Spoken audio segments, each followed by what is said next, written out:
I will introduce on my end, and you can run anytime you are ready to run. All right. Well, welcome back to Switch to Links, everybody. We are doing a chat with Techlore today, and so let me transition over so you can see him. Greetings, Techlore. How's it going? Hello, I am doing great. How are you? It's been a long time. Yeah, it has. We were trying to do that competition at one point in time, and then I got super busy, and you got super sick, and I need to mute my other screen there, so I'm just going to be monitoring your comments. And I thought that was on my end. No, it's mine. So I just couldn't do anything because it was waiting for your video to start. All right. All right. I still don't think the competition's off the table. Yeah. We might have to go back, get back through to and restudy and stuff, but we'll see what happens. But I mean, this is going to be like turn into like college professor versus college student, and I don't know. I think the student might win. But although I was challenged, what it is though. Yeah, so Pizza's on my chat right now, and Pizza Loving Nerd, he's a young one, like very young, and he's going to challenge me. He and I are going to do a dual stream challenging to building a website with free services. No, I hate free services. But anyway, yeah. So semester's gone well, and your course has gone well. So everyone that is not aware of who you are, tell us about your course real briefly. So pretty much Go Incognito has been kind of a crazy project because it's taking so long to do, but it's a course meant for anyone, whether you're a beginner or you're advanced or intermediate, although so far it's been mostly beginner stuff, on teaching you everything about security and privacy. So that's pretty much what a lot of people cover, and what Tom covers a lot on his channel too, when he's not talking about Linux. It's very privacy oriented. And yeah, it's similar stuff. And you never told me about your books. Yes. I need to read those. Yes, I am a Christian author, so it may or may not be appeal to your view or not. But I did. Let me grab. They're just out of reach. So yeah, my books are the latest one that I just did is a 2.5-year project with a friend of mine. And we have been researching consumerism and holidays, looking at the origin of the various holidays and how consumerism has taken them all over. And so we spent, he's just finished high school, so he was doing essays from his perspective, I was doing essays from my perspective, and then we were kind of merging everything together, doing a lot of interesting research back and forth. So that was one that was just released. I don't even have the paper copies in my hand yet, although they should be here this week. Ebook is out, audiobook we're still producing. Unfortunately, he does audio production, and I hate doing audiobooks, and so he's just doing most of the audiobook stuff. It's like, good, you like doing that stuff. I don't. So, yeah. I couldn't do the writing stuff, so. That's good. Yeah, absolutely. Pastafarian is on your end. Yes, that is Switch to Linux. How's it going? So, but yeah. So that's cool. And of course, I did the one which I'm doing a series of books through the Old Testament, pulling out a lot of modern principles. And so I actually just last night planned the next one of those, which hopefully will be out in a month or so. So, so that's what I'm doing. That's awesome. Yeah, and I wish I would have sent you the link yesterday because they were free until last night. Well, the ebook version was, but I can send it to you anyway. Whatever. Hey, I have editorial digital control. I can send them out. That's cool. You telling me it's hard to do that. Yeah. Yeah. Pizza's now studying. And for those who don't know, this is. Go ahead. This is Tom. I should have introduced you as well. This is Tom from Switch to Linux. You might know his YouTube channel. He probably shows up in my suggestions quite a bit. And he also, he makes Linux tutorials and Linux guides, and you can tell everyone about what you do. Yep. So right now we're in the middle of one on GNU Cache. So if you are doing a small business, or even you can do it for personal finances, but I'm doing the tutorial geared towards small business. How to use the GNU Cache, free and open source software to go through and set your business up. How to basically set it up so your accountant likes it. I love dealing with the numbers, and so I know how to get it all set up for the accountant, and the accountant always likes it at the end of the year. So that's why I decided to go ahead and do that tutorial. So that's the series we're working on now, so, among other. So, yeah. All right. So, guys on either end, send us some questions and stuff because we actually came here with no agenda. Yeah, there's no agenda today, so Um, it's mostly Q&A, I'm guessing. And if there's any ideas that anyone has, we can go yeah. ahead and do those. We can talk about the security of Linux because Pastafarian says Linux isn't secure, and I completely would disagree with that. It's not bulletproof, but you've studied a lot of security. What's your take on that?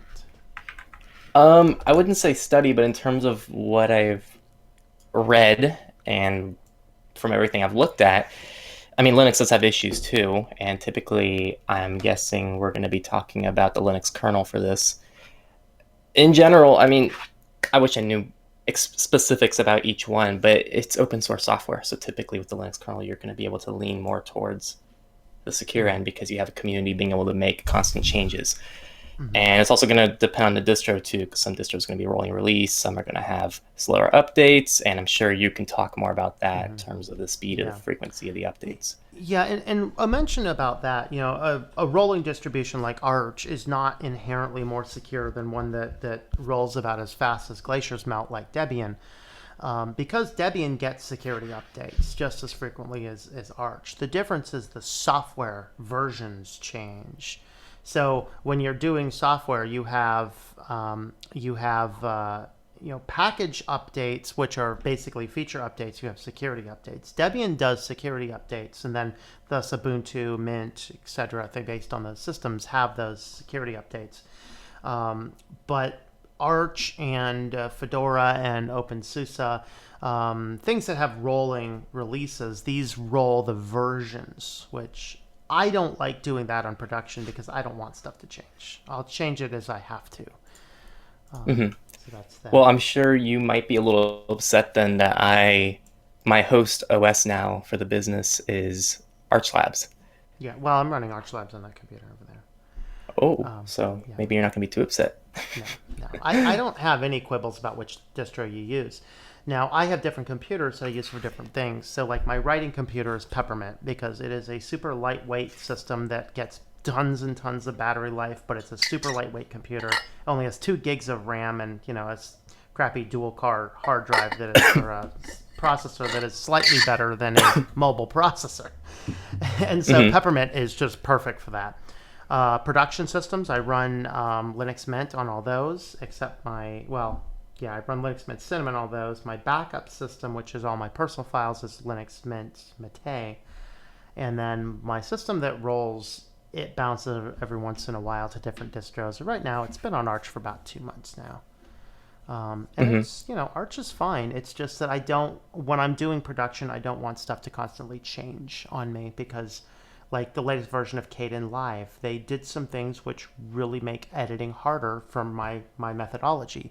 If I figured that out when I ran an update, that's irritating. But now that I know that's the case, I have Arch over here. I can spend the time to figure out the new workflow before putting it over here.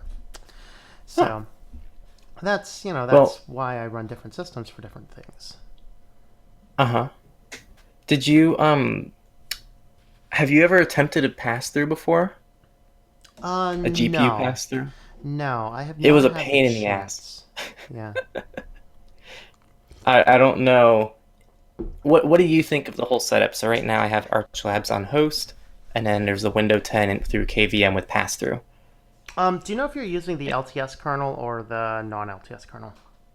I am. Oh, that's a good question. You might be. I do not believe I'm using the LTS kernel. Okay. I couldn't even get Arch Labs installed without the LTS. But here's your danger.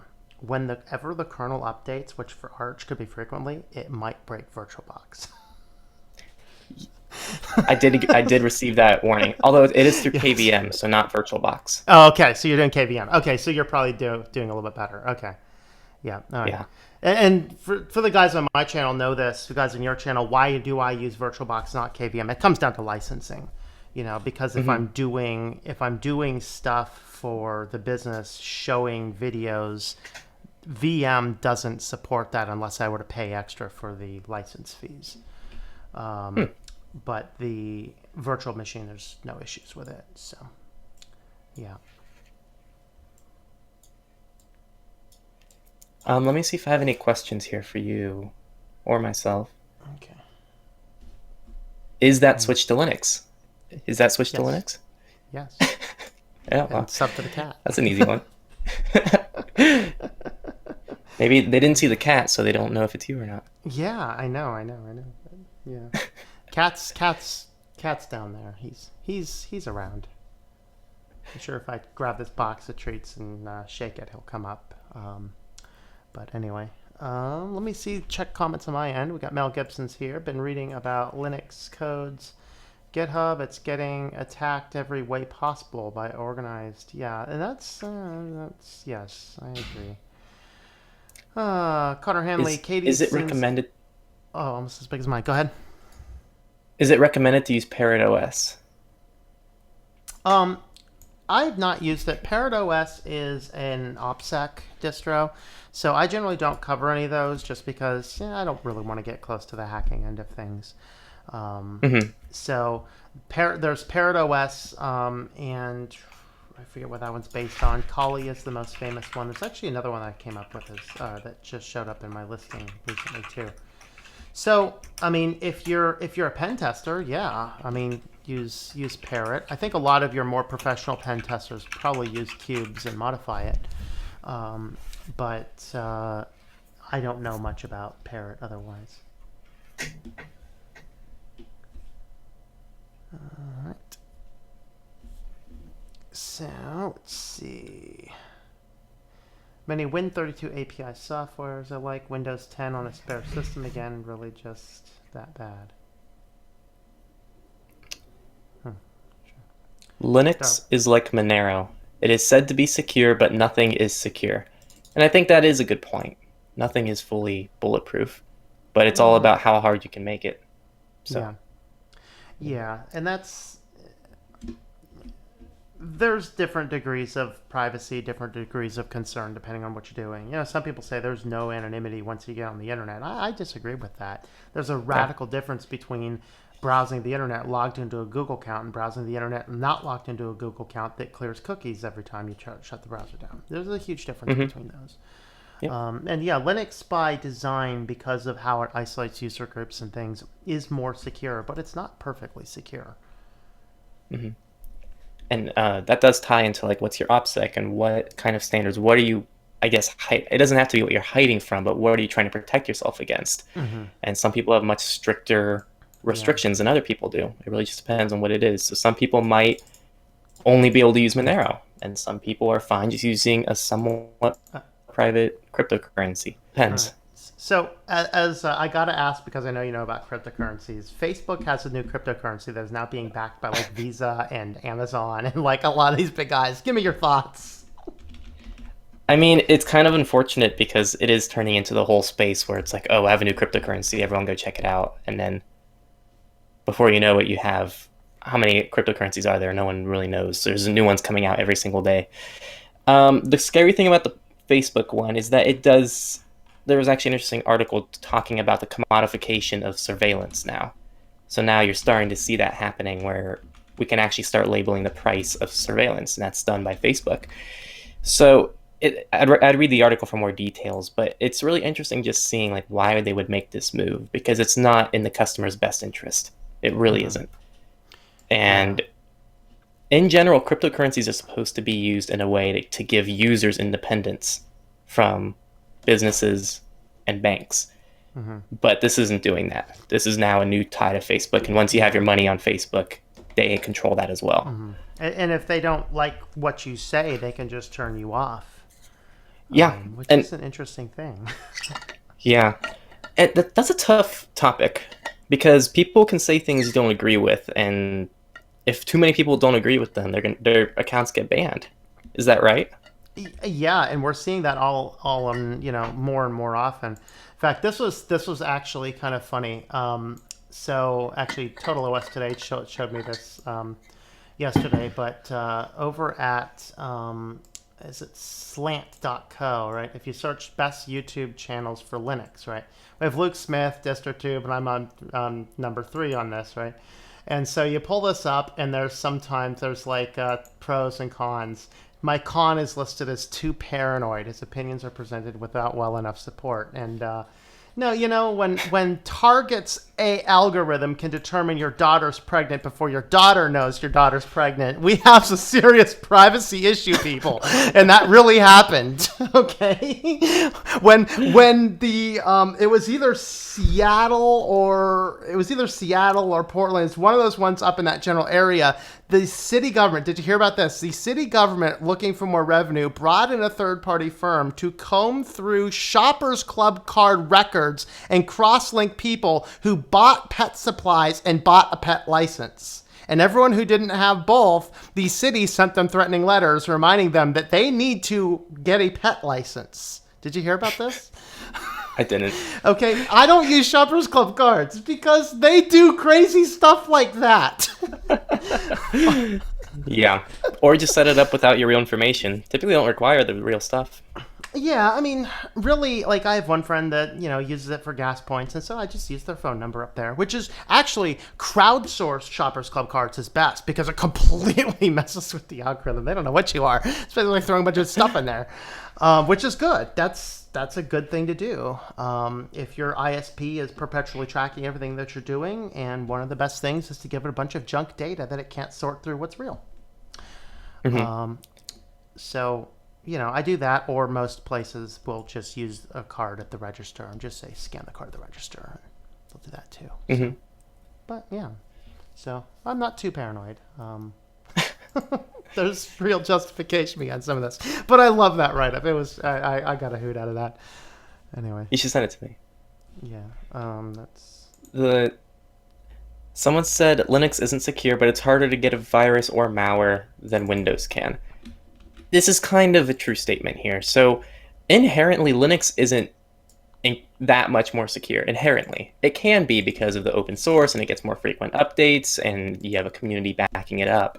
But it's not inherently a more secure OS unless you have something that's built to be extremely secure, like cubes. Mm-hmm. As for whether or not it's harder to get a virus or malware, yes, but mostly just because it's a less popular OS and you don't have people targeting that. Mm-hmm. That's the main reason there's less viruses on Linux. Yeah. So, now, kind of a true statement. There's this thing, I covered it last week. There's still very little data about it, but Hidden Wasp, have you seen that? Hidden Wasp. This was a backdoor Trojan into Linux, and it seems we still don't know exactly how it's installed, but it had to do with if you were already infected and targeted, then it was possible to get a backdoor Trojan onto your Linux box, and it would just completely take over your system. So somebody would allow basically remote access like any Trojan. So, I mean, there are vulnerabilities out there. One of the things, though, on Linux is that they do get patched very quickly, far quicker than they do on Windows and on Mac.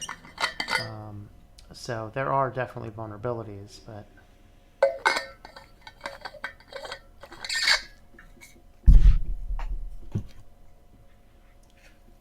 Okay, Windows and Google are now writing the code for Linux kernel, and that is concerning to me. That is a little concerning for sure.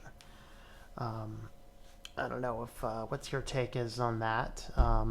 I'd say as long as Windows and Google both have prominent boards at this point on Linux Foundation and are constantly contributing to the kernel.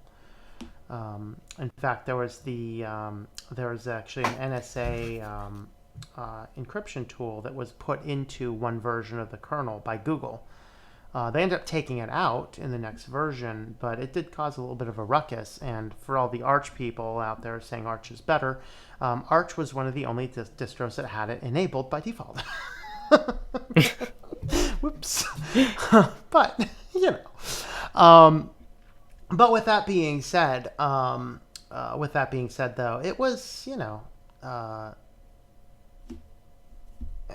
as long as there's people that know what they're doing that are auditing the code, I'm okay with that.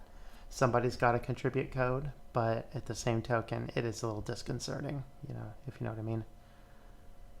So, anything on your end? I can't really comment on that much. Yeah.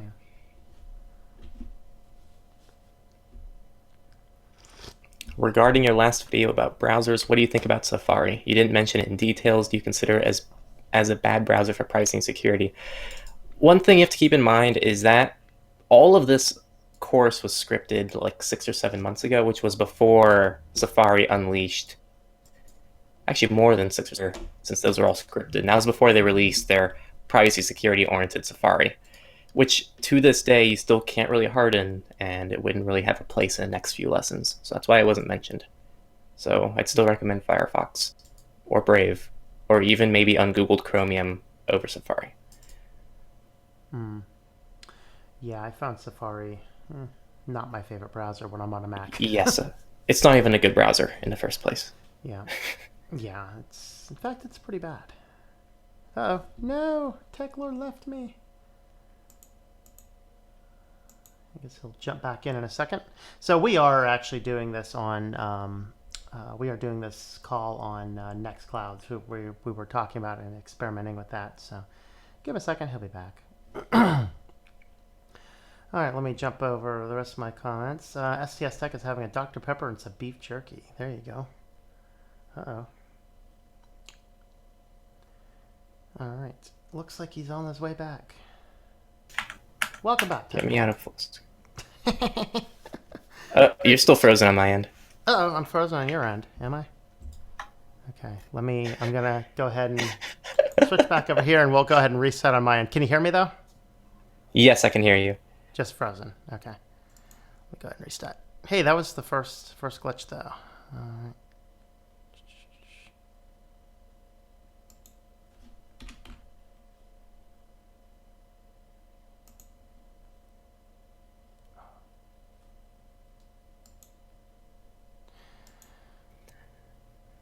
All right. Can you hear me? See, this is why you use Arch. Don't tell him I said that. Oh, I can hear you. Also, this will not let me leave, no matter how hard I try.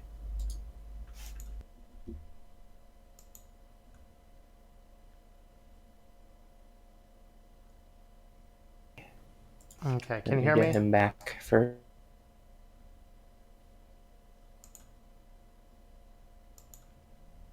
All right, yeah, so we're experiencing a few issues with Nextcloud, so let's go ahead and I'm going to go ahead and join back in.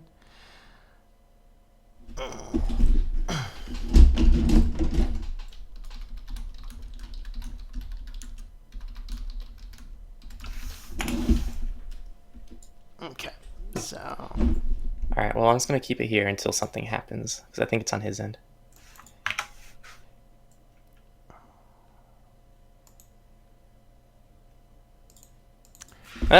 There. Yep. He sent a message. Okay. Well, I'm going to start looking at some of this stuff. I responded to you. Big banks want cryptocurrencies. They can use blockchain to track.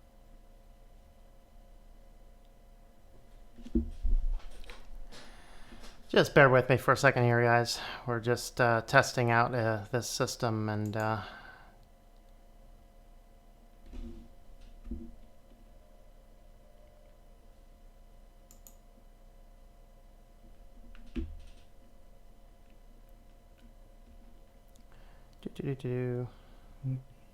Yeah, no, I can hear you.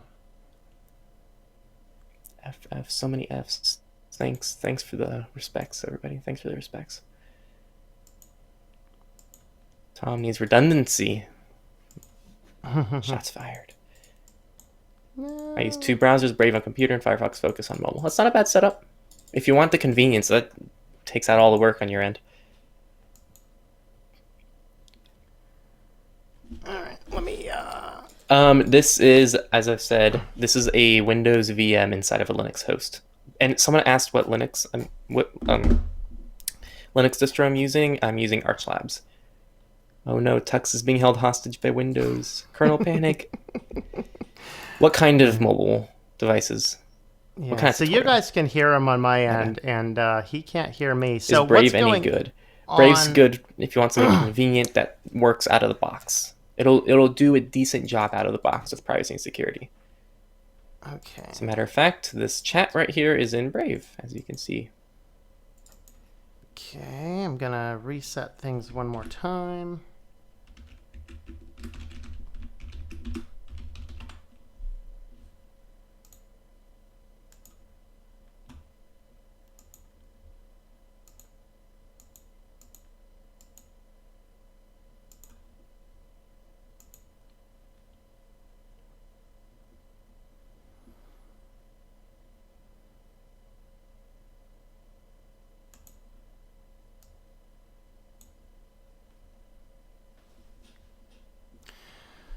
All right, let's see.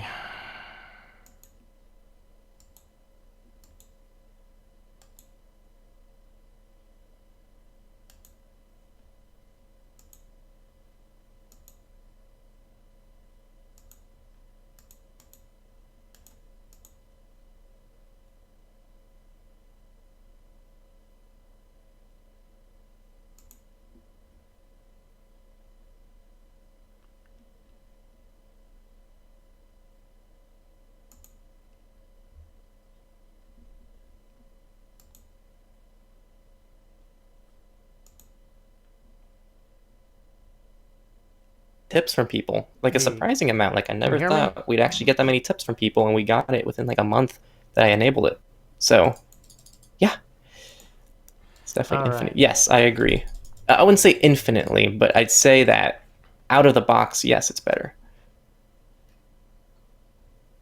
And by the way, for the person who asked about the iPhone, I'd watch, I forgot what lesson it was. It might have been 2.2 or 2.3. It's one of the ones in section 2, but it talks about minimalism. So minimalism is kind of what you want on the iPhones, and it's the most you can really do, at least as of right. There's more stuff you can do. But is it true you can earn money? I prefer it later on. I'll try to delete everything. Better when you close everything, it wipes it. If you need that, you can set up Brave to do the same thing as well, kind of through Incognito. Tom just messaged me.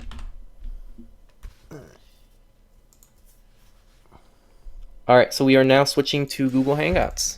Please forgive us. No. All right.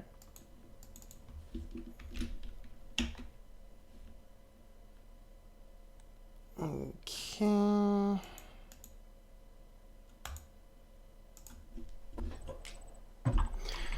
right.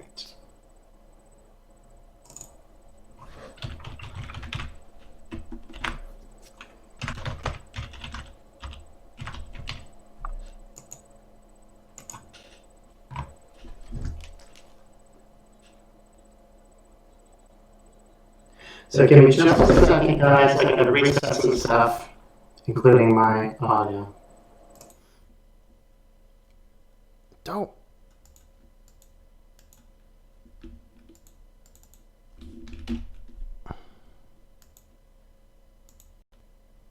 Okay.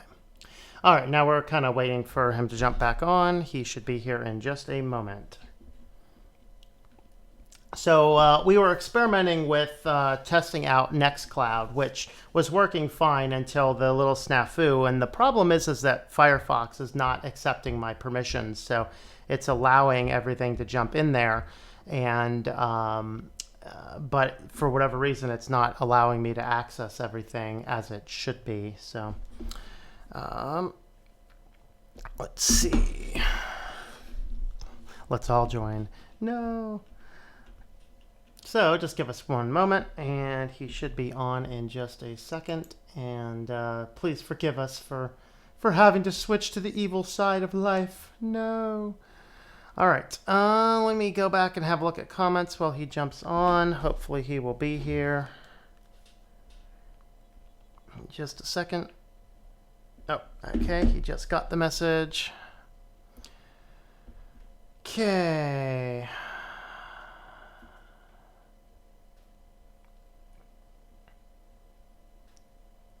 Hello, Ricky. Hello, Anna Rita. Greetings. Ubuntu distros tend to be less secure. Privacy security isn't the main focus. Oh, STS got Chinese malware. Wow.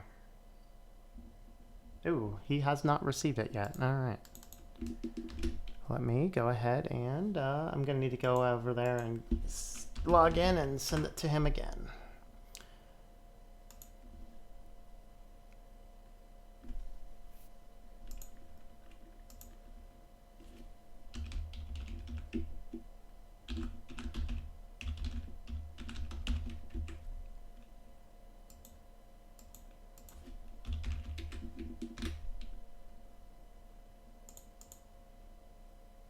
Okay.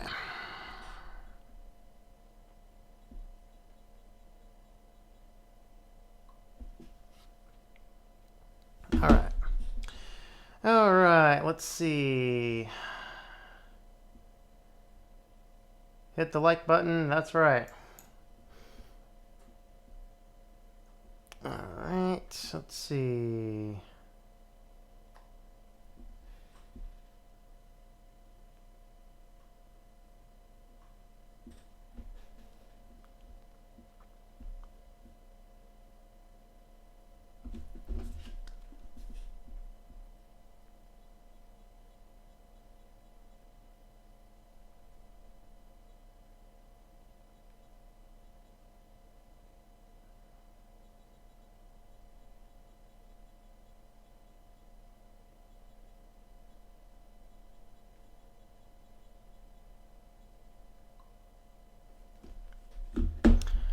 All right.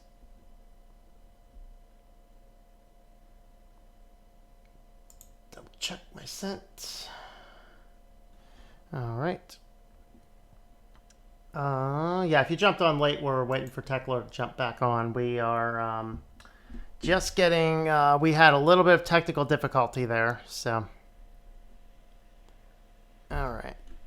So we were testing out running everything. Hey, how's it going? How's it going? Hello. Hey, all right, we're I back. believe that worked. All right, let's bring All you right. over. Say hi.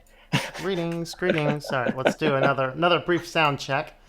Yeah, so actually though we had a really good run there on Nextcloud. So all I need to do now is just kind of figure out the issue. So maybe I'll try a different browser too. So what the issue was with that is when you'd start the call, it wants permission, of course, for the camera and the microphone, and I was granting permission, but for some reason it just would not allow the permissions to go through. So not sure what that was. I'll look into that and see if we can get that resolved. But that was actually a really good run. I thought it worked really well. We just need to get that last little bug ironed out of it. Cool. All right, so yeah, we are back. My apologies, everybody, for our little snafu there, and also my apologies. I know I originally set this up. My count. I just beat you. My count just jumped up to 46 because I initially announced I was doing it at 9:30. So yeah. We're in a fight, guys. We're in a fight. All right, who's gonna win? Is Techlore gonna win, or am I gonna win? All right. All right. So Yu-Gi-Oh likes ungoogled Chromium. So what's your take on ungoogled Chromium? I've not actually had a chance to. Maybe I've not had a chance to experiment with it much. I have not actually downloaded it yet, and I don't know the technical differences outside of its goal, which is to remove the tracking in Chromium, because Chromium has a very little tracking if you go on their privacy policy. It's really minimal, and it's infinitely better than standard Chrome. So if you need something that just works, Chromium's not a bad option. But ungoogled Chromium is just Chromium, but they removed a little bit of tracking from Google. Yeah. I haven't heard many issues about it. Pizza says Safari is better than Brave. You know what? Since the update, it might be. It's a very similar product to Brave, since the new update that has the built-in ad tracking and all that stuff. It's kind of Brave a little bit. Yeah. I'm not a huge fan of the Brave browser. The guys that follow my channel, I've talked about that extensively. Not a huge fan of it, mostly just because I found the company a little disingenuous. And the browser itself is just fine, but I don't know. Keep an eye on it, I guess. But let's see. One issue with security is how modular Linux is. There could be a security issue with something like DE, WM, Xorg, SSH, or something else, and Linux would be affected. Yeah, that's a very valid point. Absolutely. I am so small in this. Are you? We figured out a way to modify that last time in the inspect element. Oh, in the Hangouts? Yes. Do you remember where we found that line of code? I thought that was Nextcloud. We fixed that. I remember fixing it in Hangouts. Let me try. Okay, I'm gonna try fixing this. Here it is. Width 178, height 100. All right. Disconnect thingy would never happen in Linux Mint. Which disconnect thingy? Oh, Anna Rita, there is a new ebook at Kobo, by the way. 6 and 200. Anyone tried the Basilisk browser? I have heard about Basilisk, and I have not had a chance to try it. Um, my fix was not a good one. Uh-oh. Oh, I know what I did. All right, 356 by 2. All right.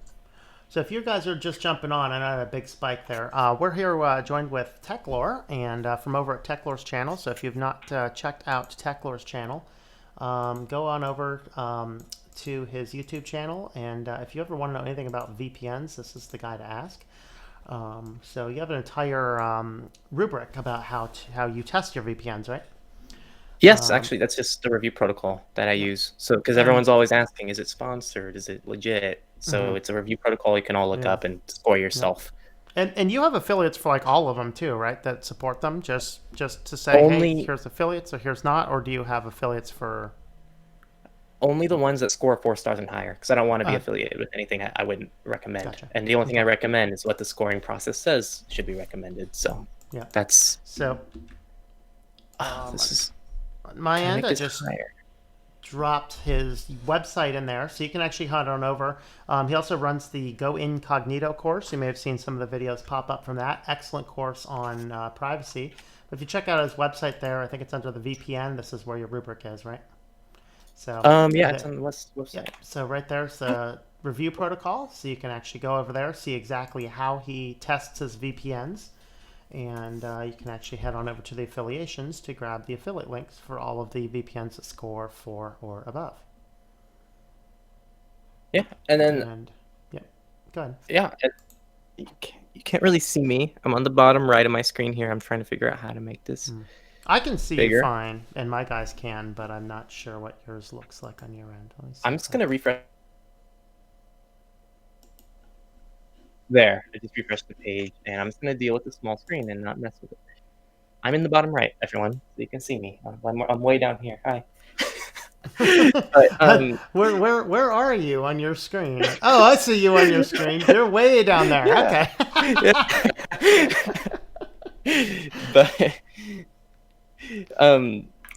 But yeah, and this is Tom from Switch to Linux. We have like 42 people watching, which is actually pretty good for us, especially with no announcement. So he does stuff on Linux. He covers pretty much every major Linux distro, and he reviews them, and he talks about how good they are, his opinions on them.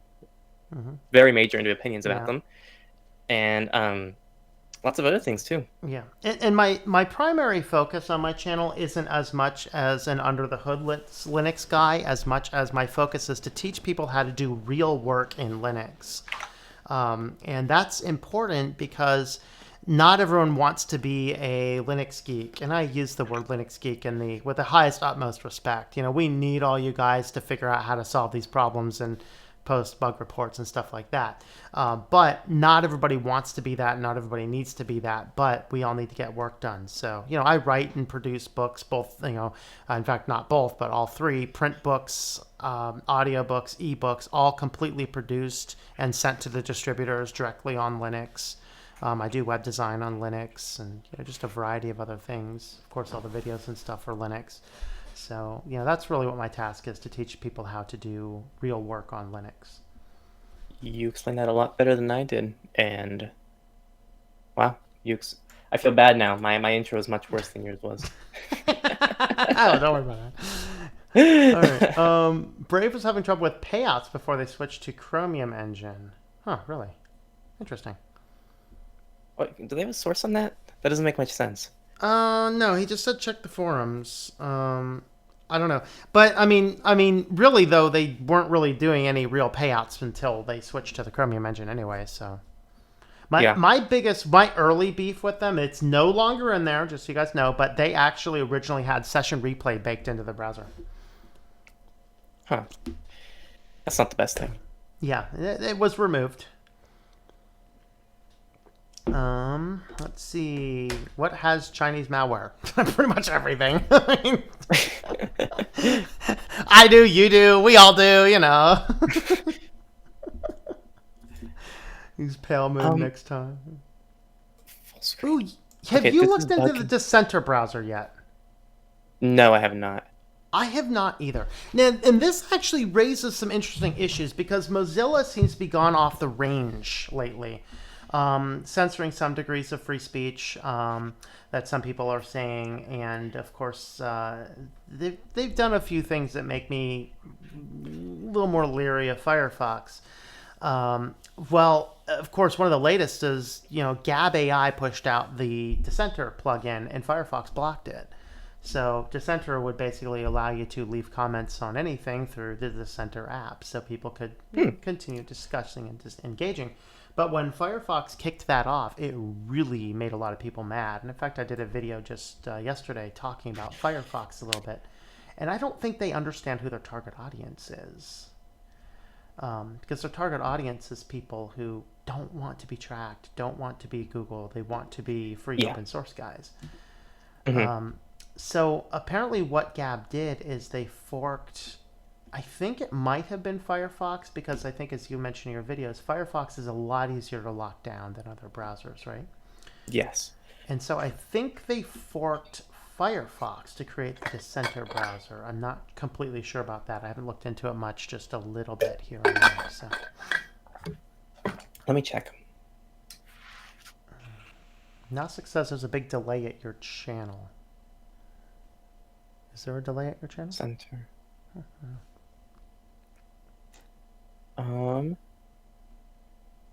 It does look, just looking at it, it does. Let's see here.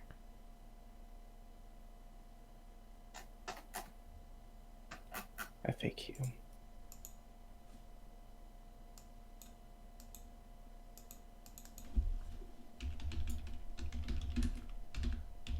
It's not search.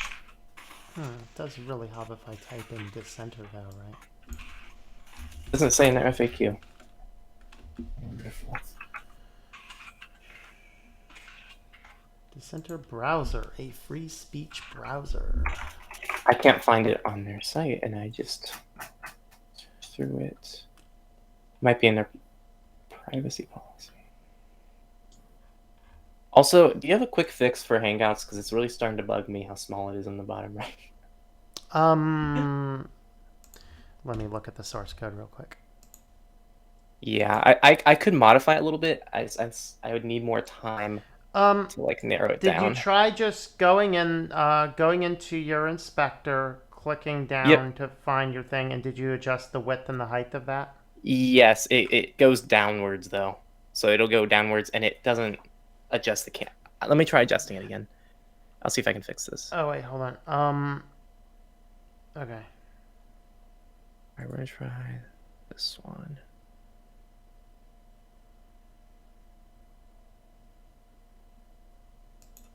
There's three. There's actually several down there.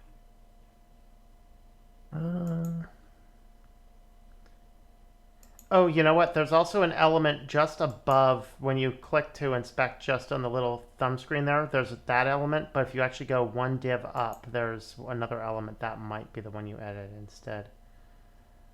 So are you looking at the JS? They're all using kind of the same. They all use like the same code, but see if I change this to. Yeah, that's interesting.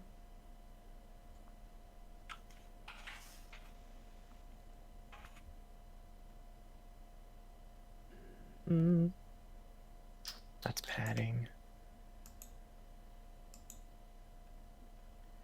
There's a video code there too, but I don't see any dimensions. I'm guessing it's one of the two with dimensions in it. Yeah, I changed both of them and it goes down. It also is telling it to start at the bottom, so maybe I might have to toggle the bottom and the left as well. Okay, let's do.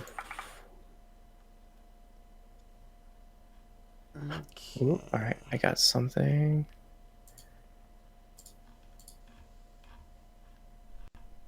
Yeah, I'll have to look into the Dissenter browser a little bit. That seems like an interesting thing to look into. We need another web browser that's not based on Chromium. That's concerning me how much of the internet is based on Chromium. Edge is heading that direction as well. Safari at least doesn't use Chromium. Yeah, that's a good thing. Isn't that a sad good thing? Does anyone have the link for the browser they just talked about? Oh, the center browser? Oh, man. Yes, I should have it here. Here is the info, James Miller, for the Dissenter browser. Hi, there it is. Oh, wait, hold on. Oh, all right, I'm getting somewhere. Hey, never mind. Let's go with this one here. Let's go with the second link I put in. And let me go ahead and so my guys can see the article on my end. So this is actually their website. Full disclosure, I have not been here. So they do have Windows, Mac, and Linux version of it. Ooh. So guess what I might be installing on Arch tonight. Hey. Apparently it did not take the second link I tried to put in there. Really? I am getting... Okay, test... It's not letting me post. I am the owner of the channel. It's not letting me post in links. Let's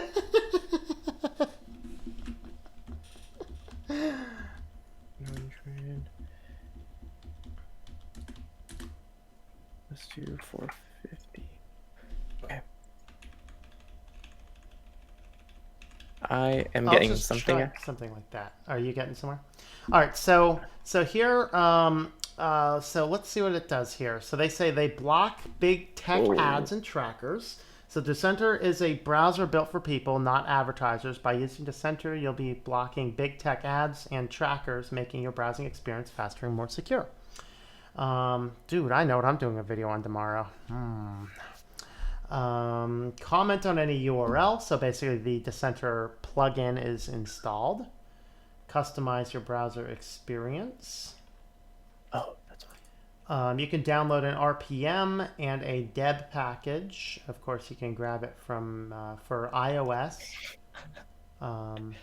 Did you get it figured out on your end?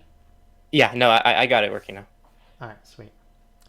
And then there's a list of other browsers and stuff there as well. So yeah, so that is from Gab, by the way, if you were unaware of that. So. All right. Do I look bigger on your end? No. Oh, like on the. Let me look on the actual video. On your yes. channel. Let me That look is on your much channel. better. I actually have your channel kind of paused, so I'm not going on. Oh, no, I can see it. No, it's much bigger now. All right. Better for you now? Okay. Yes. Yeah, except I had yours. Oh, there you go. All right, sweet. Sorry about that. Oh, no problem. No problem. So yeah, that's actually a browser worth looking into. So I'll actually be excited to test that out. Thoughts on the hated one? It looks though like it's based on Chromium. Just from the appearance and the design of it. Someone here is saying it's forked from Brave. So I don't know how true that is. It's just a comment I have here. Okay. Someone asked thoughts on the hated one. Thing is, no one really knows much about the hated one. But in terms of his content, he seems to have put out good stuff. His content's very good. I really like his content. Yeah. Some of it can be very opinionated, but that's his channel, so he can do that. That's cool. You know, hey, opinions are good. Opinions allow us to at least have discussion with each other. You know. Yeah. Yeah, several people are saying it's Brave forked. Okay. Okay. Interesting. Yeah, I think I might look into that a little bit more. Sounds like a good one. All right. All right. What is something you would like to have in a browser that they don't have? Techlore, what do you think? What is something you would like to have in a browser that they generally don't have? I have to think about that. That's a good question. Honestly, like browsers are so full of features nowadays, and you can always get an extension for it if you need something. I'm not sure, to be honest. You know what? You know what's something that I wish every browser had? It's something Brave has. And it is syncing without any accounts. The way that Brave syncs bookmarks is just awesome. All you need is the code. So pretty much it's kind of like how you handle almost a cryptocurrency wallet where all you need is your QR code and it's just 24 words. Hmm. So it's just a randomly generated set of words. And then all you have to do is scan the QR code on another device and there's no information needed. Huh. Now, I wish Nice. that you could implement more things outside of bookmarks. Maybe you could also transfer over previous history if you wanted to have history saved across devices and stuff like that too. Yeah, I So understand though yes, why they didn't do that, because that could actually be a privacy type thing, because if somebody else yeah, gets that hash, getting the bookmarks you have is a lot less invasive than the actual history. I got yeah, bookmarks I haven't looked at in 10 years. I mean, I got bookmarks that probably aren't on the internet anymore. Perfectly honest. So yeah, that is a good one, and I yeah. don't really Someone just sync. asked, does the Brave sync keep syncing as you change bookmarks? And yes, it does. It's a continuous syncing process. No information needed. It's awesome. Hmm. Yeah, And that's pretty good. yeah, what about you?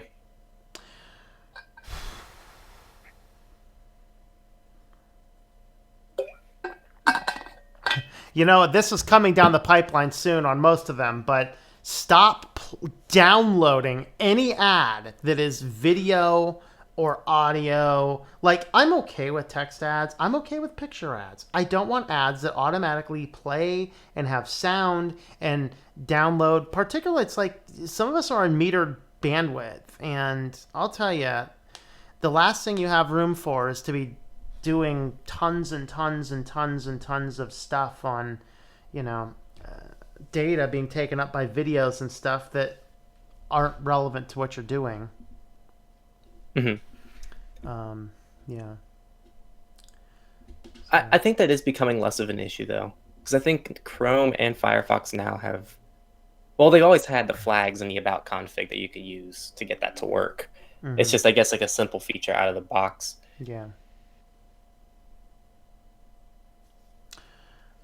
Let's see. I wish WaterFox, sorry, had more developers to keep up to date with the current versions. Yeah, that's one of the downsides of WaterFox, is that there's a single developer to it.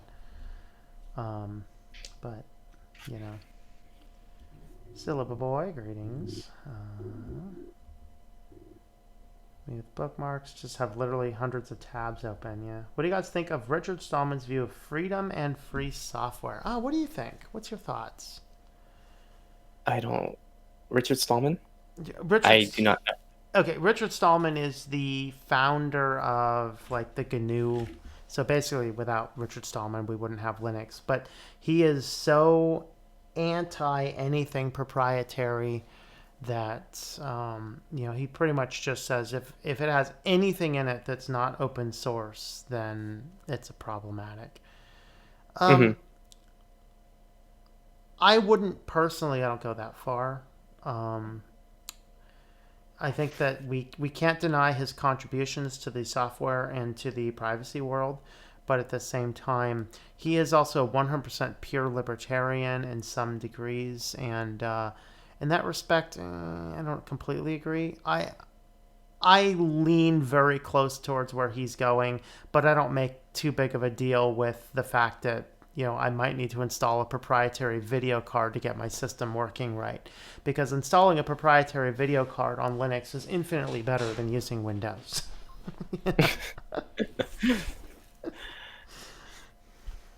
Yeah, I So don't have much to say here. yeah. I guess on a personal level, it's something that I always try to do. I mean, it's why I just spent 2 weeks trying to figure out how to make my system run host Linux hmm instead of using purely Windows. yeah. So I don't take things for my personal life. I do take it to actually pretty much everything I use in my personal life is for the most part open source, hmm outside of the stupid Norton two-factor authentication app I have to have on my phone because my bank requires that I use that two-factor authentication. Outside I, that, I just dropped a bank account this last week because it's like I go to log in, they're like, "We need your phone number. You're not getting my oh no, phone that number. was We my need your last phone bank number. account. You're They not only getting had my phone SMS number." two-factor Yeah. authentication. Deleted it. I'm Yeah. done. Called them up, said, I need, I set this account up with security questions. Use security questions. We have to have a phone number. All right, close the account. All right. I'm in State College. I don't know how this happened, but in my college town, we have more banks than we have bars. I don't know how that happened, especially for a major state university. But there's bank at every other corner down here. I think we got about 15, 20 different bank branches in this town, you know. I just closed my safety deposit box because where my business LLC accounts are at, they give you free safety deposit boxes now. So I just closed the one safety deposit box. I'm going to go put everything in the free one now. Oh, boy. Oh, boy, yeah. Love to go full Stallman, and I like his philosophy. My computer hates it, though. NVIDIA Optimus hates it. Yeah, that's why I buy AMD. You know what? One of my regrets on my new build is not waiting for the new AMD CPU lineup, because they killed it. They killed it. They killed Intel in this new CPU lineup. Mm-hmm. Well, the good news of running Arch Labs is that you will always have the best drivers for your hardware, which is the good news about it. Like I've only had one system freeze on this Arch computer, and actually I started it on GNOME because I wanted to try GNOME 3.3.2, and it's not my cup of tea, but it works well. And I got sick of GNOME, so I put Deepin on it. You don't need to reinstall the system; just install the desktop. Throw Deepin on it. Play with Deepin for a while. Deepin's really fun, but it gets really annoying really fast. The notifications are just annoying. So I just throw Cinnamon on there, and if the thing tarries another few weeks, I might throw Plasma on there next. I don't know. By the time I'm done, I'll have like every desktop environment on the thing, whatever. So, what are your thoughts on KDE? Oh, I love KDE. It's not as stable as it could be. It's like GNOME is more stable, Cinnamon is more stable, XFCE is more stable. I think Unity might be more stable, but I love KDE. Yeah, that's what I'm using right now. Yeah, KDE is just rocks. Actually, really the only place I've actually found instability with KDE, I mean, I say it's unstable. It's just because there's one software package that I use all the time, and that's Kodi. Because Kodi has the ability to hit the backspace key, and you can toggle between basically switching the desktop environment over to Kodi versus switching it to Windows mode. Plasma doesn't like that. So it occasionally crashes Plasma. That's really, without that, no, Plasma is perfect. I have never had any issues other than that. So I love Plasma. It's awesome. One of my favorites. Yeah, I'm using Plasma right now. Good. Yeah. Actually, what is your experience with Opensuse? Because originally my setup was going to be with Opensuse, but there were so many little things that just weren't working. Just little tiny tweaks that would bug you. For example, I enabled full disk encryption. When I booted up, I had to type it in twice instead of just once. And that's fixable, but it's just those tiny little things that I always kept finding wrong inside SUSE. And so we ended up just switching to Arch. Yeah, that's kind of that's one of those traits of OpenSUSE. Is it's definitely built for the old school Linux geek we were talking about earlier, who's just really focused on really wanting to customize every aspect. And OpenSUSE is awesome to learn Linux on because Yast is so good. Was awesome. Yast is it's this perfect combination of GUI/terminal that will teach you what you are doing, and that's why I really like it. So the time I ran OpenSUSE on production, it was all right, but there are too many little things. It's like Fedora used to be. You'd install Fedora, and it was like you'd have these giant lists. You can still find them online, like 29 things you have to do after installing Fedora. It's like, what? 29 things? My lord. It's like I might as well install Windows. It's going to take me as long. But in the last couple of releases, Fedora's come so far. If you're using Fedora GNOME, dude, everything works out of the box. The other community flavors, not so much. But in fact, I ran Fedora Plasma shortly before running Arch. It was really good. Really was good.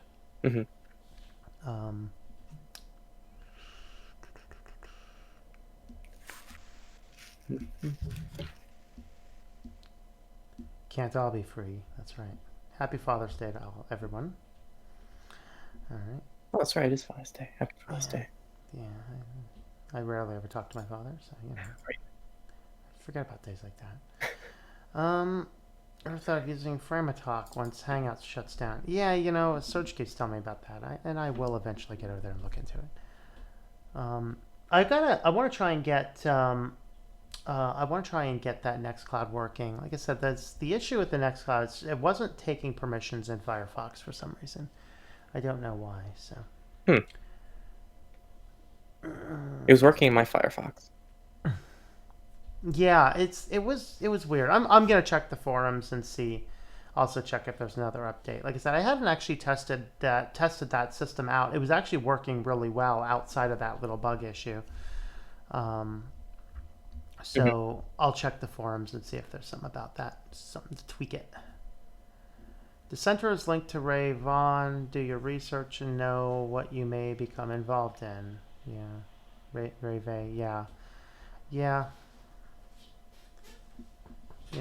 If I want to do my research and steer away from Richard Stallman because of the weird little things, then I may as well just sit there on Windows and go, Bill Gates, help me, But, I'll look into it. Am I running Vanilla Arch too? No, I'm running Arch Labs on mine. And you're running Arch Labs too, right? Yeah. Yep. Sweet. So, I know, do you still use Debian for your personal stuff? Yep. Still on Debian. No need to change. So. Yeah, why did you not use Debian for your business system? Mostly for packages. I wanted new packages, and I wanted the AUR. The AUR. Okay. So those are the main reasons. Also, quicker updates for the virtual machine for performance improvements when they come out. And the people I was working with, also, this was actually probably the biggest reason. They are most comfortable with Arch, and we actually tried SUSE, and they were having some issues trying to figure it out. But if I have people for free helping me set up pass-through, I'm not going to complain too much about what distro to pick. Because we spent literally a week working on it, and it was like 10 hours a day. It was crazy. Arch is good. The only thing is just be careful of those kernel updates. Don't push those kernel updates until you know that you have an extra day or so to fix it in case you do. And usually it's pretty good. All right, now here's the thing. I know you were talking about the a little bit of the concern around the Purism phone from their press release, right? Did you know that Pine is also releasing a Pure Linux phone? I did not. So Pine 64, so they just released an update, and we're going to read it together because who is it? James Miller. Thank you, James. Gave us this. Forum is done. Up next, chat and wikis. Prototype in August. Software's coming along. Ooh. There's some housekeeping. Pine phone. This doesn't look much better, does it? Probably not. The thing is, go ahead and air your concerns, because I watched it, but I want you to tell people the concerns that you had. The thing, I am fully aware how difficult and ambitious these projects are. They really are. Like, these are huge. We haven't been able to come out with a third phone OS now for however long iOS has been around, which I'm guessing is like 13, 14 years now. Okay? So it's huge what they're trying to do. And so I don't want to take that away from them. It's an ambitious project. It's just, I will agree that I'm getting a little impatient, and I'm kind of worried because I pre-ordered the Librem 5 with the assumption that it was going to be my daily driver. And my 6P it's starting to feel like it's coming towards its final days. So I am starting to get worried because I might have to buy another phone before I get the Librem 5, because their status update, which was made out to be this huge thing, like, oh my gosh, look at this huge status update, was like a phone call and opening a browser. And the browser didn't look like it was working too well. So I'm just kind of concerned that it's not going to be able to be a daily driver phone when it comes out. That's my main concern. I still want it to be a successful project, and I'm hoping for the best, but those are my concerns. Yeah, and yes, I know I'm being picky, and I'm asking for a lot. Well, no, I mean, I think it's a valid issue, because we need to, recognize that at the one hand, like, I'm not going to be an early adopter, mostly because I don't spend that much money on phones, personally. Um, so there will be four It's cheaper than switches. newer phones now. Yeah, pretty much. There's a Wi-Fi switch, a modem switch, a camera switch, and a microphone switch. So you can actually toggle all of those on and off with hardware switches on the Pine phone. This is also on the Pine phone. So that's good. I'm Oh, trying to okay, see so that's where fine. those switches are because I'm seeing buttons. I'm not seeing switches. And if they better be physical buttons because I don't want software buttons. Software buttons can be toggled. but yeah, Pine is a place I want to look into. I want to look into them a little bit more. So um, one of the things that I would like They to have a do. Um, so I have a. Can I reach it? Is it within reach? Oh, I think it is. Oh, I think it is. All right. So this is just a crappy Samsung tab, which I have mostly just for testing ebook readers and things like that. Is all I use it for. Maybe the odd video or something. I would love though to get something about this size as a actual production e-reader, not just to test. Because I mean, this thing, it's got Samsung. I can't flash Lineage onto it. I really can't do anything else to lock it down, and so I would really like to get something like this I can carry around and be confident with. But I don't want it to be something like that. I'd love to have a Linux type thing that I could do that and production type ebooks and stuff. But mhm. um, I just haven't found anything that There's the I can Pine do yet. tablet. The which one? Pine is a tablet. Yeah, The Pine tablet looks just like a laptop. yeah. Wait, yeah, why is it called a tab? Oh, that's not. You can't call that a tablet. It's a laptop. Sorry, it's a laptop. This is a laptop.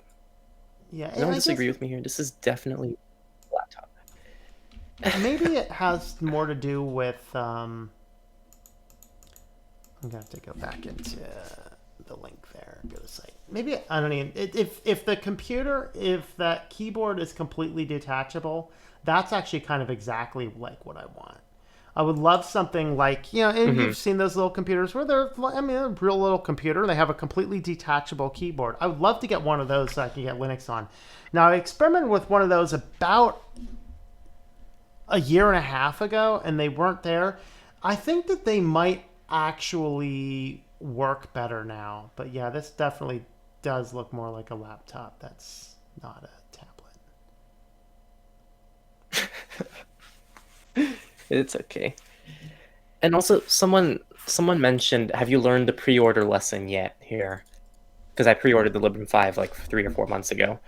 And the thing is, I knew it was a risk going into it, and at the end of the day, it's something I'm going to review on the channel anyway. Mm-hmm. So either way, it's somewhat of more of a business purchase as well, because Yeah. once I get it, I'll be able to review it and let you all know if you should buy it. Which, by the looks of it, I'm not very confident that it's going to go too well. But it's okay. It's going to be a different perspective once we get it and have our hands on it and say, okay, we can see progress being made. I just hope that they come out with the phone and they realize, oh, the phone's out, and then there's very slow updates, and we find out after 2 years it still doesn't have Mm-hmm. a proper environment for people. Yeah. Well, Because and it's that's supposed to be an kind of end user phone. yeah, and that's kind of what happened to the Ubuntu phone. Yep, exactly. That's the concern, and I think that So, that's why. And of course, it's been kicked. The can's been kicked down the road so many times on it. I think that they're starting to lose a little bit of that um, community feel to it, just because of that. mhm. People are like, maybe it'll never happen. Yeah, and it's kind of the thing is, it is our fault.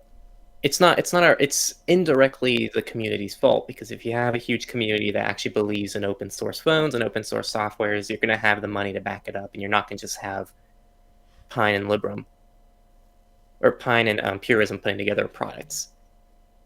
So I don't know. It's hard. It's hard. You can't be pointing fingers at just them, because they're one of the only people trying this out. Mm-hmm. Yeah, yeah. But I hope it turns out, and I hope it'll be really good.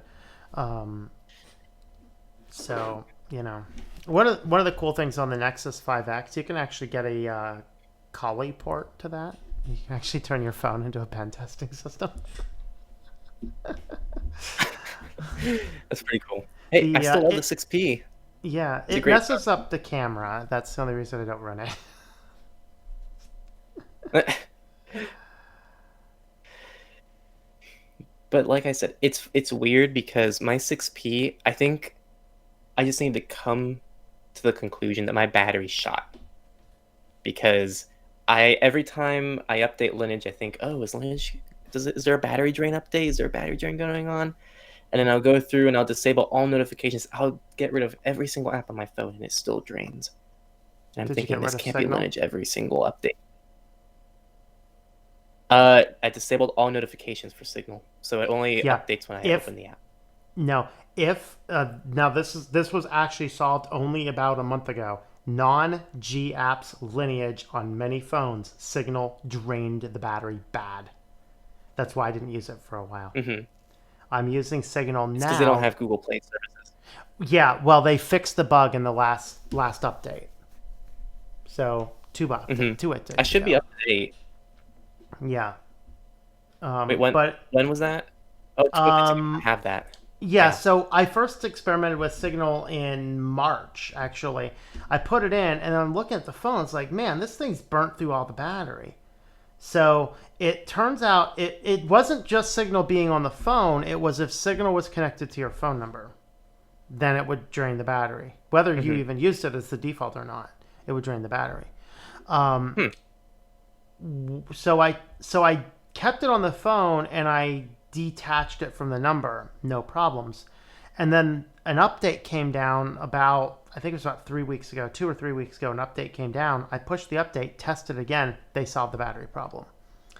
So, and that affected many Lineage phones without Google services. Yikes. I will check So, the APK again online, but I'm pretty sure I'm up to date. yeah, that's And and we're not getting actually security patches anymore. I'm still it's still telling me there's an update, but actually I haven't been able to update this for a while. So, Signal. What Signal I got? Let's see. No, don't go there. No, don't go there.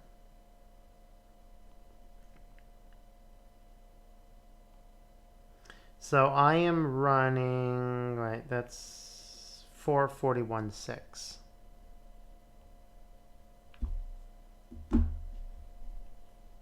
What version? 441.6.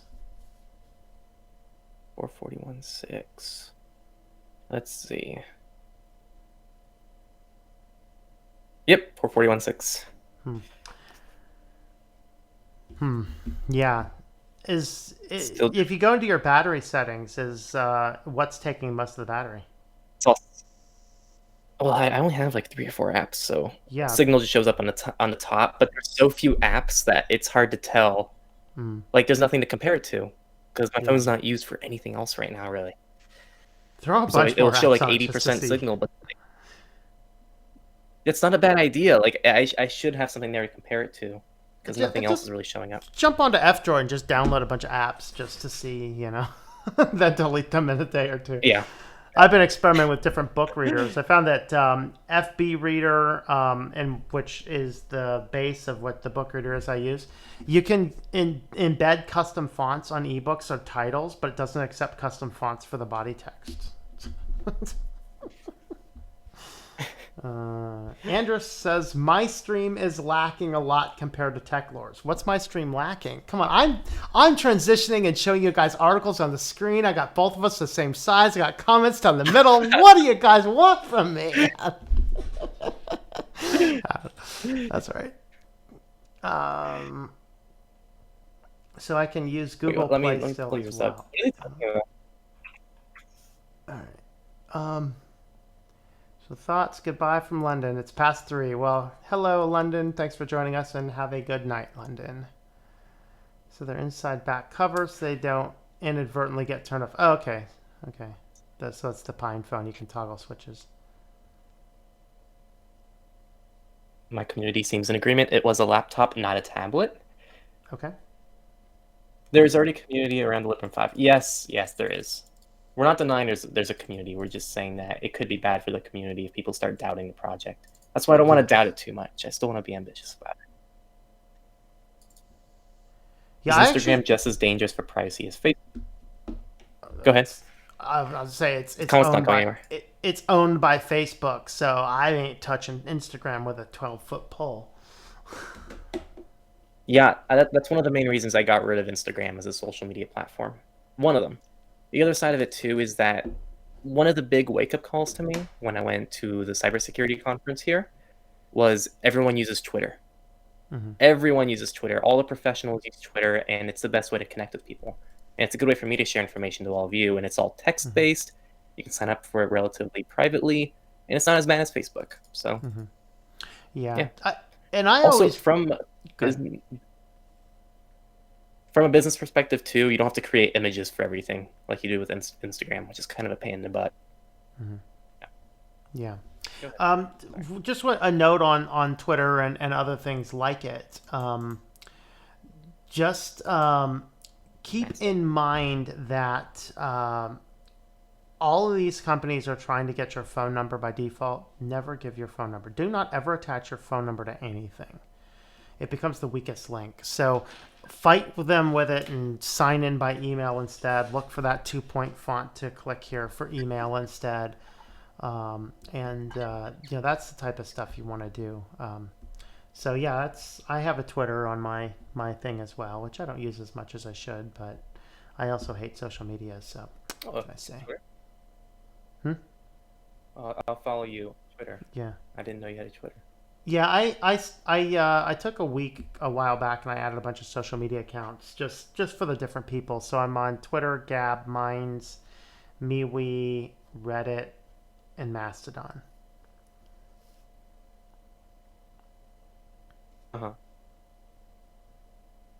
So I tried creating Mastodon, but it has not become a large enough project yet for me to actually want to host my own. Yeah, they call them servers in Mastodon, right? Yeah, I was thinking of building my own hosted server as well. I don't know. Maybe we get our communities together and help with it. Yeah, because it doesn't look terribly complicated. It just looks like a lot of time, and it's not a project that's high up on the to-do list for me. Yeah. You know something you might enjoy, actually? And this is something that I just set up, and it is super, super cool. The Matrix bridge that we created. So right now, does it come with the red pill or blue we have. Well, no, here, just listen to this. So we have our Discord community, we have our Telegram community, and I recently just created a Matrix room. You know Matrix? I mean, other than Keanu Reeves now. So Matrix. Oh no! So Matrix is a decentralized messaging platform. So it's considered one of the good ones. It has a good protocol. It's fully decentralized. It's a good platform. And so what you can do is you can set up a Matrix room, and with bridges, you can actually connect Matrix to Discord and then Matrix to Telegram. So right now, people in our Telegram community are interacting with people in our Discord community and our Matrix community, all from the same place. And I don't know, you should try it out. I think it works really well. If you ever start like a Telegram group or something, because you can bridge the two communities together. So in real time, you can send a message from any platform. And it's super duper cool because Matrix doesn't require any registration. So you can actually communicate with our Telegram group without a phone number through Matrix. It's, I don't know. I thought it was super duper cool. That might be something we look into. I'd like to do some other thing. I know some people want the Discord and stuff like that. It's like I don't have time to maintain another something. So it's a lot of time for Discord. Discord's very high maintenance, but Telegram isn't. Telegram has not been high maintenance in my experience, because it's all just one chat. Yeah. Discord, you have to manage several different channels. Yeah, your guys want to know what's the Telegram community. So if you want to talk about that for a little bit, because I don't have one. Yeah, it's in the description. Yeah, but you don't have to join through Telegram. You can join the Matrix room with no information, and then you can interact with the Telegram community. You can send messages, you'll receive messages, and everything works. I just think, I don't know. I think that it's almost like interacting with someone through Hangouts on Facebook Messenger. It's just kind of trippy, but it's really cool. I guess that's one of the other concerns with Instagram is that they're trying to merge Instagram, Facebook, and WhatsApp private messaging back and It's gonna forth between happen. platforms, and that right there tells you that they're feeding all the data into one giant big corporate coffer. It should be assumed that was happening anyway, but yeah, that's pretty much confirmation. So, okay, so Gnostic brings us up, and I'm not sure, I didn't see any of this here, but he basically, in response to the Librem phone, big telecoms do not want a privacy oriented transceiver on their networks. It's not their best interest as they can't track you. FCC probably has a lot to say about it. He says, I like Librem, although they are hitting a brick wall on the privacy issue. What do you think of that? I don't know enough about that. I can't really comment on it. Right. I'd have to look into like the regulations that they're talking about and stuff. Yeah. And I don't know if that is the brick wall they're hitting. I have no idea. I think in general, even if it's not true, there's still several big walls in front of them. And one of them's, Yeah. I think the biggest brick wall is development. And they need developers, they need development, and they need apps. They need something that a user wants to buy. Yeah. Not just the super privacy things. Even people in my community probably are not going to buy this phone if it can't be used as a daily driver.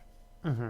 And that for me is important. In fact, I got the Nexus 5X because I really wanted to try Plasma Mobile, but the thing never got to a point where it was actually usable.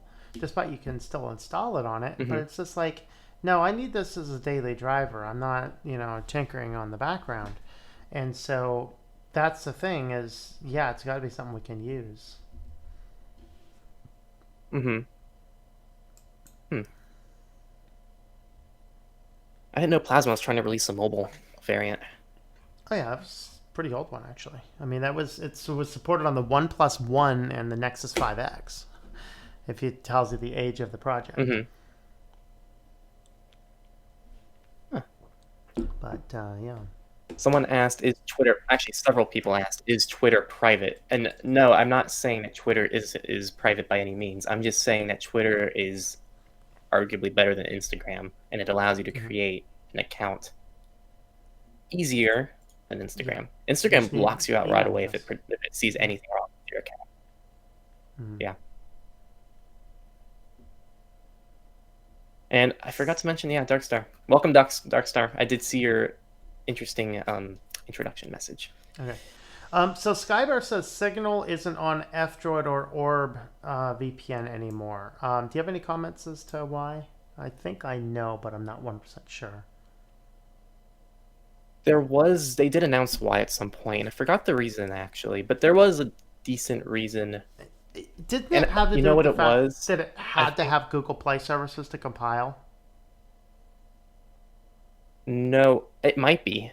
From what I remember, though, Signal is actually pretty locked down with who can download their app. Like, Signal doesn't like when people... Actually, that might be a different issue, but I know Signal doesn't like when people take the open source code and modify it. They don't allow people to modify the open source code. So it is open source, but you're not allowed to modify the app. I don't think it's the same issue, though. So I'm not sure why it's on F-Droid. I did read something about that, like, way back in the day, though. Let me see if I can find anything.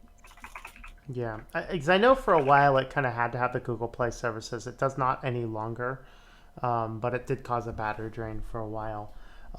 So you can always download it directly from the website, Signal/Android/APK, which is not actually advertised on their site anywhere, which is annoying. But it is there for download.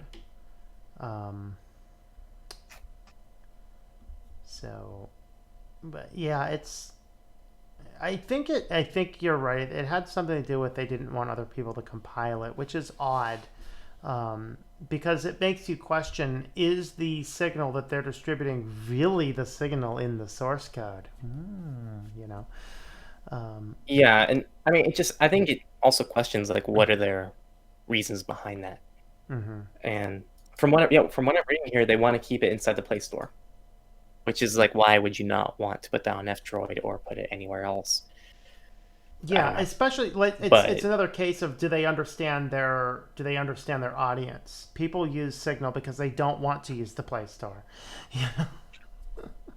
yeah, the thing is, I feel like Signal has to know their audience. The only thing they're building is essentially a high security messenger, which is Mhm. only going to be used for people that want high security. I think that I don't know. I will say that I don't think Signal does have some questionable things about it. Mhm. There's no evidence of anything and nothing like that, but I do think that there are some things that are kind of like, why would they ever want to do that if they truly had the best intentions in mind? So I don't know. Yeah, There's nothing about it though. that does raise some That's also questions. a conspiracy. Hmm. So Anders But says as of today, I Signal. still use Signal. Yeah, yeah. I switched that because it's better than uh, regular SMS. Of course, I have Telegram, but of course, I started experimenting with Signal because I had friends that are like, we're taught friend overseas, and we got a chance to catch up in a couple months ago, and he's like, it's like, he doesn't like Facebook or Instagram, any of those. Really hates them. He's like, yeah, well, do you use WhatsApp? Like, no, it's owned by Facebook. Like, what? Like, well, Signal will do everything that WhatsApp will do. It's just not owned by Facebook. So, in fact, I need to email him and see if he'll look into Signal because that's the case. But so that's kind of why I switched to it. But I like Signal. Telegram's not bad, Mm-hmm. but of course you need to set up the separate account with it. So Signal requires, I think, a little bit less info. Maybe, I don't know. I forget. I think it's about that they both require a phone number, which is Yeah, unfortunate. yeah. But oh well. Um, yeah, it's. I'm not That super is, concerned with that's another thing. Signal, but especially they make the app available for download. If they didn't personally make the app available for download, I wouldn't have used it. You know. Yeah, yeah, that's fair. I wish does Brave make their Android APK publicly available? Because I still have to download Aurora for that one. I thought it was on F-Droid, isn't it? It is not on F-Droid. It is not on F-Droid. I thought maybe they took it And I off. don't I think it's thought on it their was at website. one point in time. I thought I experimented with it at one point in time. Yeah, I don't see it. I have to use Aurora for Brave. Yeah. Okay. Firefox isn't on F-Droid either. No, there's a downloader for it though. You can actually get it by using the Firefox downloader. Okay, so there is something on their site. APK. Ah, here it is. Yeah, It was a little that key. must be how I put it on the phone before. Oh yeah, yeah, they do have it. Yep. Okay. Okay, I didn't know that you could do it from the site. I used to always use Aurora. Yeah. Yeah, I yeah, I generally did see their do. GitHub. Yeah. Yeah, I would do like F-Droid or maybe, I don't know, F-Droid, then maybe the site, because what F-Droid does is they'll take all the source code and compile it themselves. And I would trust F-Droid more than potentially the person, but I trust the person to do it second. Just to make sure there's nothing nefarious going on. So, Anders says Signal uses less than 0.3% of the battery. It will do that if you have Google Play services. It uses Google Play services to relay some of the battery drain. But if you don't have Google Play services on your phone, then it uses a different protocol to sync data and it drains the battery. At least it did. On my version, it did. I'm not sure about your version. I'm still having some battery drain. Yeah, mine's And good. it doesn't. In fact, Oh yeah, it's I mean, crazy. yeah. That battery And drain is so bad right now. also, it is dependent on the phone. So I actually, my last full charge was 1 day and 8 hours ago. So it was like yesterday afternoon, and I still have 10 hours left on my battery. Huh.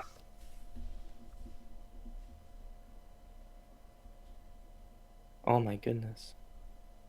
See, Signal isn't even running in the background, active for 0 minutes. It's only when it's in use, and it's not like I just leave it on all day. Also, But the thing yeah, that 84% of my caused battery's. Yeah, also think caused Signal to do that is if you were to be leaving your Wi-Fi a lot, because it turned out that what they found the bug seemed to be is when you were on Wi-Fi, it didn't have a problem. When you left Wi-Fi, it was kept on trying to reconnect to Wi-Fi. So it's kind of like a phone that can't find the signal will drain the battery faster because it can't get phone signal. That's kind of what it was doing. Mm-hmm. I'm on Wi-Fi. At least I have been pretty much all day. I'm just at home doing nothing really except working. Black Shark, hello, with no Google services at all. Okay, so you don't have Google services either. Okay. Yeah, and also they said it was not all models. So maybe they fixed the 5X, they didn't fix the 6P. Sorry, man. Sad. I know when I was looking into that battery drain issue with Signal, they were actually actively working on patching a fix at that moment. So that's why I didn't delete it. I just unsynced it. Yeah. Signal battery drain 6P. 2017, 2016, 2017. Here we go. Android OS battery drain next to 6P. Yeah. Okay, so you deleted your Minds account. Why'd you delete your Minds account? Where do I start? First, I don't like the platform that much, just in terms of using it. It's very clumsy to use. I don't like the way it updates. I don't like how it's Twitter but on steroids, in the sense that like the minute you post something, boosh, it's gone. At least Twitter things might last for a few hours. But more so, the reason is the community. I didn't like the community, and I especially didn't like my community because there really wasn't a community there. Mm-hmm. Anything I'd post, no one interacted with it. No one commented on anything. There was clearly no one looking at things. And I tried for a whole year posting more, posting less. I even used the Minds, what's it called? The Minds, pretty much the thing you pay for. You can, on Minds, you can pay for publicity a little bit. So you can pay for your posts to do really well. I tried that. Got like 2,000 views. And it got like 3 likes. So, and there was no increase. I tracked the analytics on the video that I did that with. There was no increase after I did that. So, and there was no one on it. There was not a single user I can tell you was actively on it. Yeah. So yeah, that's why I deleted mine. Yeah. So I have, it looks like I'm averaging like 20 people looking at it. 20 people looking at posts over on Minds. I remember one day I was going through and it's like it suggests who you connect with, right? And it's like, I don't know that person, click. I don't know that person, click. I don't know that person, click. I don't know that person. And like Tim Pool kept on filling in. And by the end, it's like Tim Pool. Like, I kind of like Tim Pool, but I don't like him enough to follow him on Minds. But not all 5 options were Tim Pool. It's like, I think Minds only has Tim Pool on it. I mean...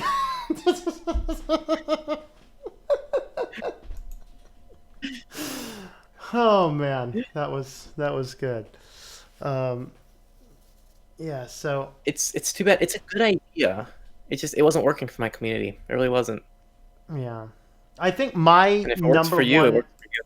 Yeah, well, my number one engagement is actually Mastodon. I want to get on Mastodon. Huge fan of it. So I'm using Fostodon is where I'm going with. So if you just go on over to Fostodon, I think they're opening. If they're not opening, then I can send an invite and they'll let you in. So that's the one that I'm using. That's cool. I'll look into it. Like I said, it's not a big project right now. Oh, this is the other thing. I was trying to comment this on your... communities. Oh, good. No. All right. I was trying to comment this on your live stream the other day, and my comment kept on not showing up on your feed. I will tell you, create a BitChute account. The reason is, all you do is you connect it to your YouTube account, and anything you post to YouTube will automatically go to BitChute. You don't have to repost it. I did not know that. Yeah. So that's why I do have a BitChute account, because all the videos that go to YouTube just automatically appear over on BitChute. So you don't have to manage it. All right. And that's why I don't have the other ones, the PeerTube, the DTube, whatever else, because I have a hard enough time getting everything posted to YouTube. I don't have time to post it everywhere else. But BitChute automatically does it. That's a big deal. That's one of the reasons I got rid of DTube. Every time I tried to upload something, it took an hour just to figure out how to upload it properly. Because anytime you try uploading it, there's some kind of server error. Yeah. There is some type of error, and then my videos don't get that many views on DTube. Yeah. So it doesn't actually, since it's kind of like it's not technically P2P, but after about a month, you can't even watch my old videos on there. Yeah. One of the things that I'll set up BitChute. Yeah, I would say don't try and upload directly to BitChute because their upload system is the worst system ever.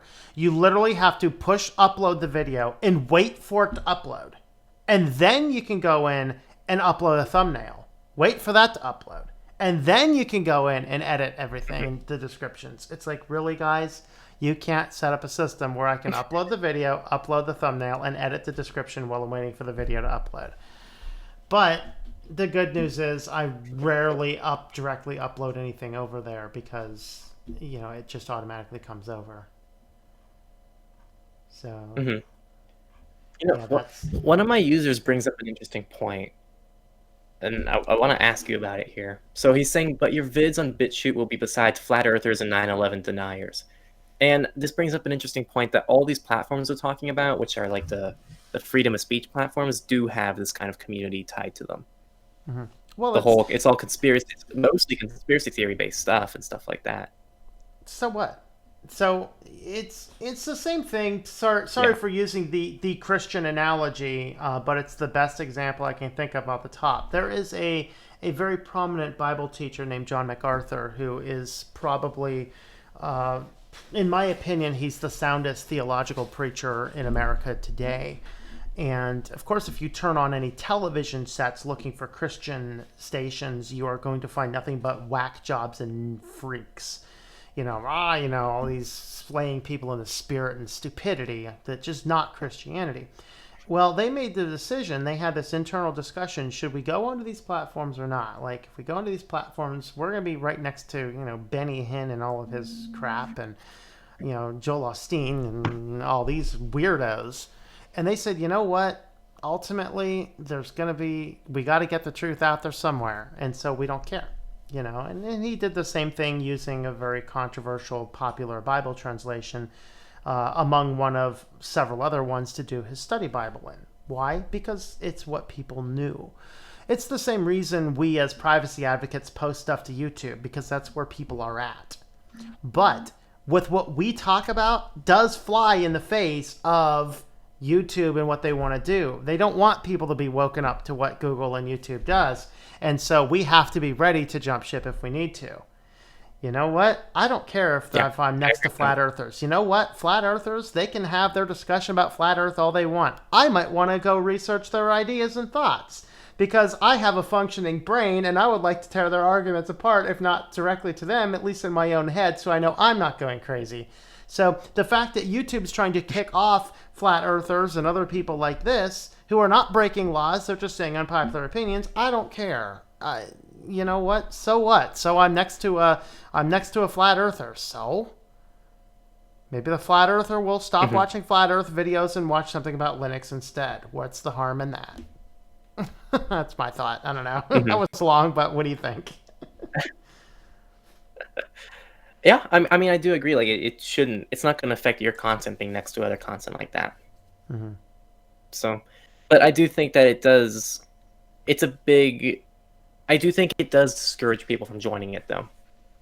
So I think if our goal is to get people off YouTube, it does kind of damage the reputation behind the whole service. Just because, in general, it is the minority opinion, which isn't necessarily right or wrong. Yeah, I'm not saying I believe in flat but the Earth, more people that jump over there, the fewer of those guys you're going to find. Exactly, and that's why I think it is important to post there. Yeah, and so like the number one. I do think that the number one guy on BitChute right now is Texan Hammer, right? Mostly political content with some occult stuff. That's the number one guy over there. He's not talking about flat Earth stuff. That's the number one guy on their platform. Yeah. So Do I want my stuff next to the cult? Because my Christian channel uploads to that too.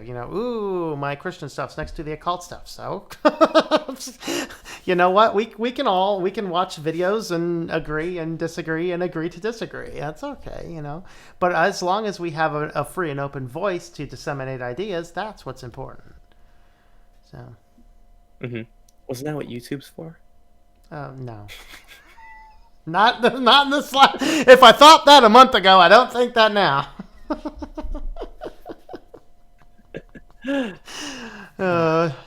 James Miller asks me if I'm actually. Let's ask you instead. Oh, we've already did this, but are you going to be an early adopter of Facebook's new cryptocurrency?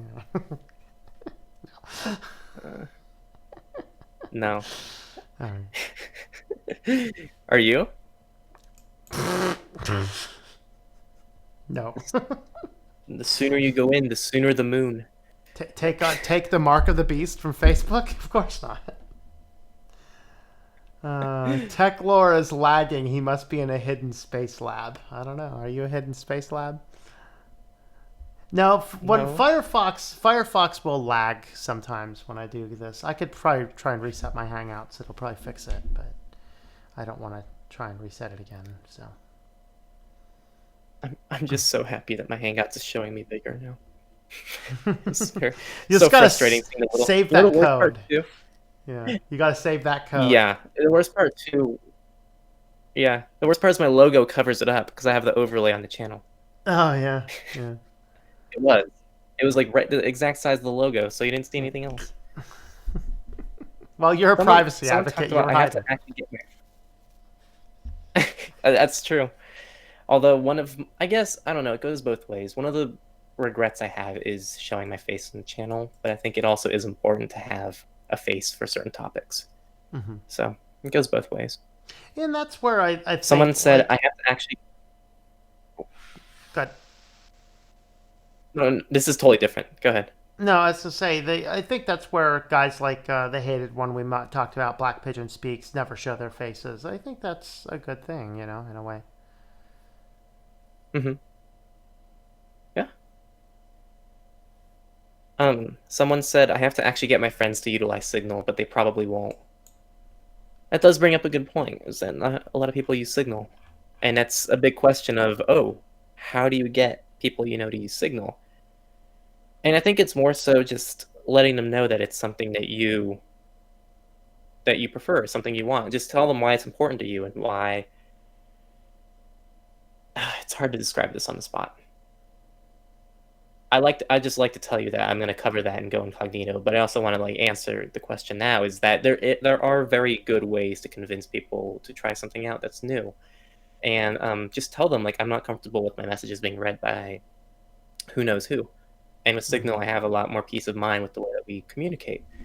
And it doesn't have to be a weirdo using Signal. It can just be normal people using Signal. I'm really grateful because I always say this, but all of my 3 or 4 main friends all use Signal. And those are pretty much people I talk to all day. And my family members use Signal, and I have a whole Signal community.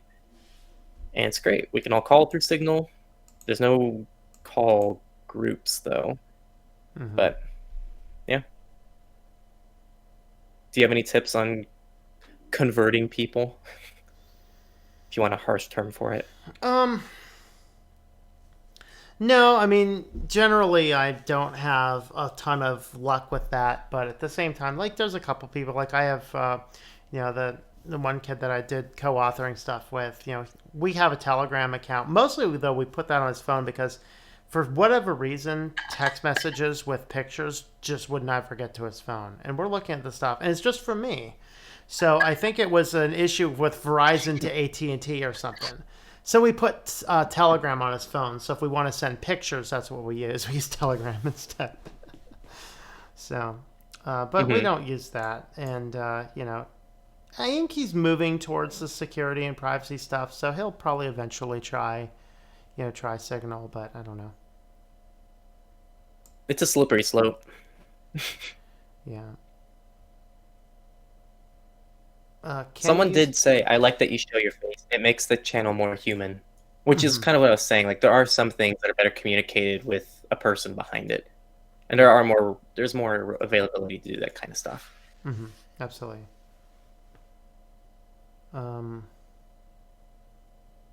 Yeah, can you use Telegram without a phone or a phone number? I mean, you have to have a phone number to create it, but then you can actually use the application later. So you can use it without a phone once your phone number is put in, and then you can create, use the desktop applications. Doesn't Signal also have a desktop application? I'm pretty sure they do. Yes, but Telegram definitely has a lot more support for that. Because Telegram, you can just do it straight on. You just can do it within a browser. It's all cloud-based. Signal, you have to sync it. So you got to link it to your phone. You got to set up the QR code, and it's a direct link. And the other thing is, Telegram does need a phone number, but technically you could get a burner phone if you wanted to. But that's a huge process now, unless you find an app that works properly, like Burner. Right, for what? To set up a private phone number, you can use Burner. It might work. I actually haven't personally tried Burner or Telegram, but worst case scenario, you could get a prepaid SIM. Yeah, I mean, which you only need to pay for 1 month. Once you get the phone number set up.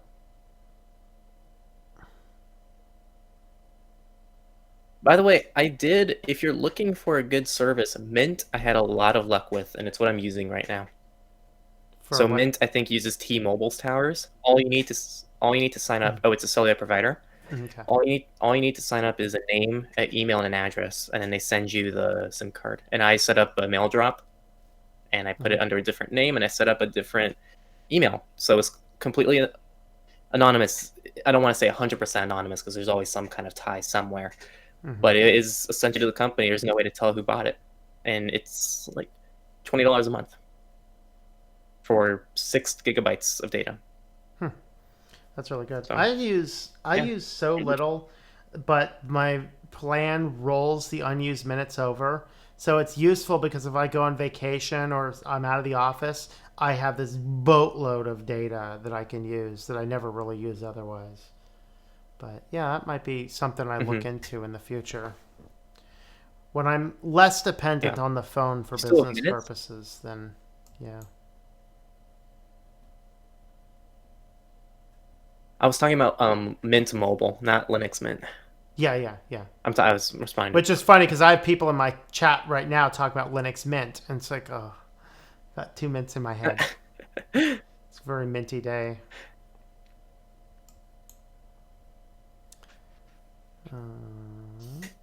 Give us the rundown on Wire. Somebody talked about using Wire instead of Signal. What's your rundown on that? I forgot there was one technical difference between Wire. There's an issue with Signal and an issue with Wire. Sorry, I haven't looked into this stuff in so long. But Wire requires an email and doesn't need a phone number, which is the main upside to Wire. Ooh. You don't need a phone number for Wire. But I've never personally used Wire, and also there was still one thing. I think it synced your contacts to their server. I think that was the issue with Wire. Do they have a desktop application for that? I think so, yeah. Let me look. Yeah, desktop. I don't know if it's a Telegram style or a Signal style where you have to link it directly, or if it's just cloud-based. Telegram's all cloud-based. Okay, so Crazy Carl... Wire in general is very good. Yeah, we are... I'm this far behind in comments. So Crazy Carl, going back to never linking your bank to your phone number. Do you want to tackle that one? Oh, you can go ahead. All right. So the problem is that a phone number, the first major problem is that almost all of these banks, they want to send an SMS message to you to unlock your bank account, which is a plain text message going over the open airwaves. The second problem is nearly every SMS verification system goes through one central database, and they actually were hacked not long ago, and millions of those codes were leaked. Now you say, well, those codes aren't valid anymore. That's very true. But it leaked your phone number. It leaked your identity. It leaked the information, which basically meant that now somebody knows your information and ties that to your account. Number 3 is that a phone, if everything is now tied to your phone as as your phone number, that becomes the weakest link in your security. All it takes is to keep on calling customer service to find the person who's lazy enough to not care and is having a bad day, that you can social hack them. In which case, you can convince them that you are who you really are, especially with all the information you just scraped off the dark web. You can go ahead, activate a new phone, get a new SIM number. They can lock you out of your phone, and now you have access to their phone number. And now if you already know they have a Google account, they know they have a bank account, before you even know your phone is stolen, somebody could go through and steal every one of your other accounts, because that SMS verification is the most important thing. That's why you never link anything important to a phone number. Did I miss anything? Mm-hmm. And also, you got pretty much everything. The only other thing is direct social engineering too. It's easy to spoof a phone number to look like it's coming from Google. So you could receive a text from Google asking for the two-factor authentication code to make sure that your account's still in good standing, and you can send them the code and not even know from your own phone. That's easy to avoid if you're aware of that stuff. But I forgot about but it's that the same one, thing as the third one you talked about. Yeah. It's a good attack. I love reading about these social engineering attacks because they're so smart.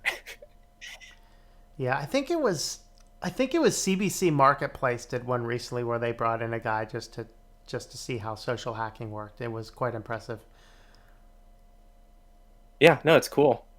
I'm not saying that it's cool for them to do it, but the actual implementation and the amount that needs to go into it, and it's cool. It's fun reading about the different attacks that have happened. Keep your stuff as beside eBagger, sellouts, sandpeppers, and Jake Pauls. This is true. Oh boy. Shutting down the anti-vax crowd should tell you something.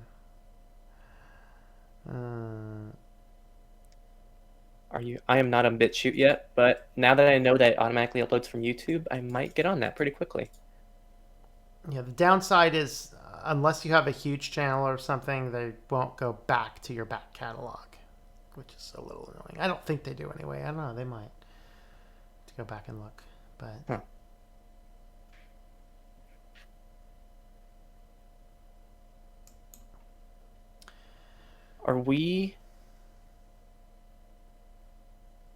I think I'm going to call the live stream at 2 hours, so like 10 minutes. 10 minutes? Okay. So 10 minutes. Sounds good to me. I think. Is that okay? I can stay longer if needed. No, that's good. I'm still working. Myself and my friend have a competition. He and I are both tag teaming this audiobook, and I'm pretty sure that whoever does not finish their part first is going to be buying dinner for the one who does. So I need to get at least one of them things done soon here. Actually, I'm leading the charge. I have one full section done already. He's still working on the final wrap up on his. So, all right. Mm-hmm.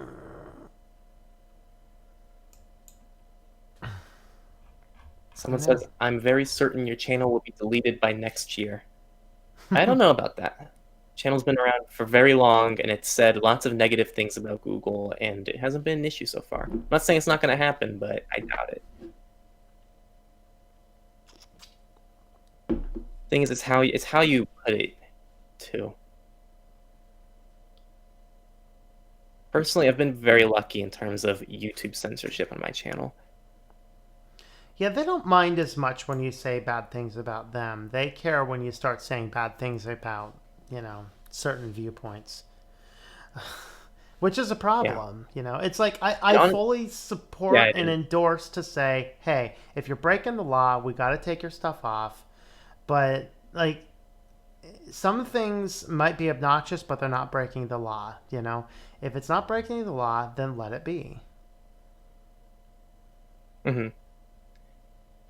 It's interesting. I don't know why the hated one has been lots of his videos have been demonetized. According to him, I haven't actually looked into it, but I'm not sure why that is, because it's not like he posts too much controversial stuff. Yeah. So I'm not sure what really sets off the YouTube algorithm to really start disabling a lot of my videos get demonetized. No, they don't stay that way, but a lot of them start demonetized. It's actually very frustrating. Yeah, Um, let me see if there's yeah. any I've had one or videos. two of those. I just request manual review and it fixes it. Yeah, There's like only 2 or 3 videos on my entire channel that are permanently demonetized. yeah, my Netflix series linked to teen suicide was, which I don't know why, because all I was doing in that video, and that's part of my news program, I was actually talking, I was going through an article from the Journal of the American Medical Association. Hmm. Okay. And then, of course, they did demonetize my video on YouTube and censorship, which I didn't even bother requesting a manual review of that. I'm just gonna let it be demonetized. I don't care. I don't You know want to what? draw This is a attention to good point. myself. Someone says he includes footage from a lot of different places. It's actually a good point. The hated one does all of his footage is for the most part taken from other places. So I can see why there could be some copyright stuff with his channel.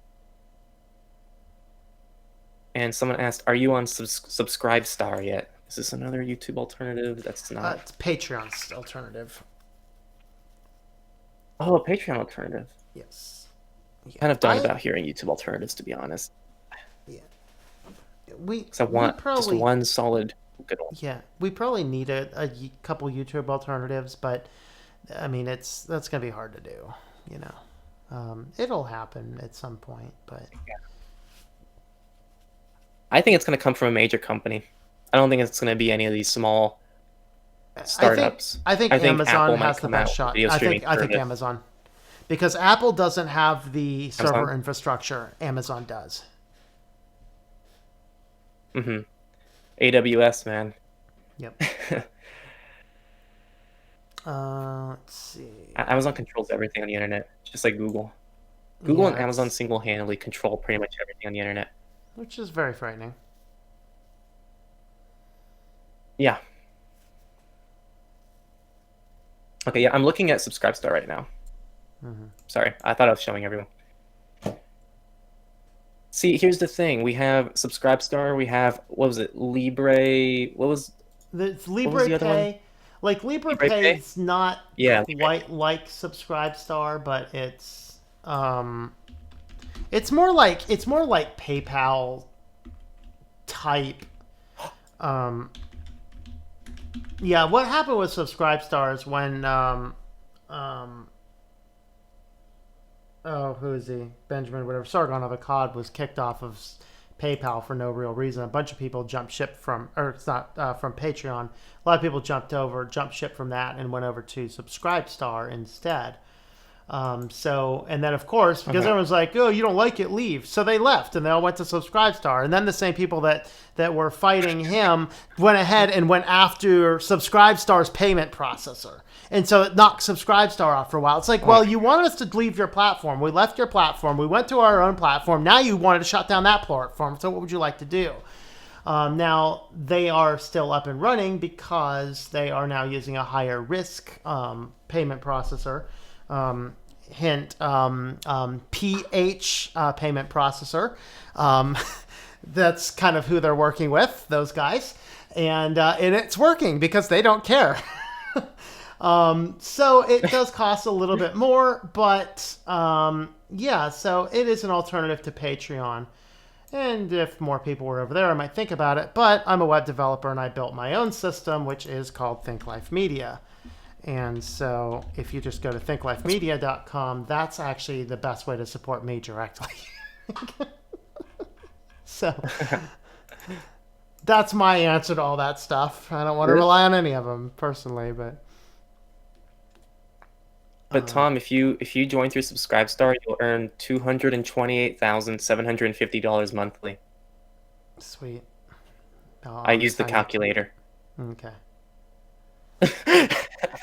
This is guaranteed, by the way. There's no oh, there is an asterisk. Crap. Oh wait, no, it's just it is taking into account the service fee.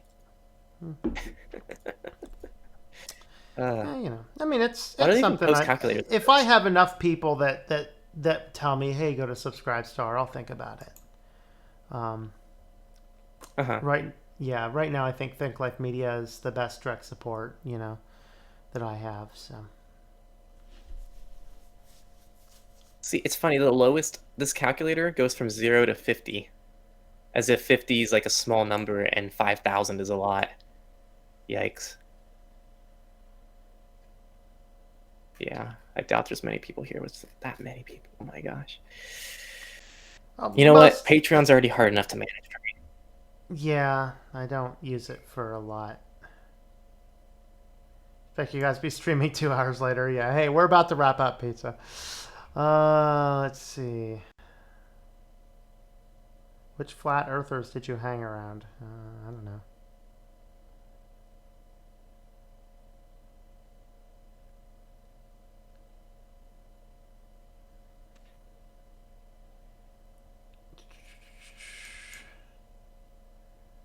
Let's see. Let's see.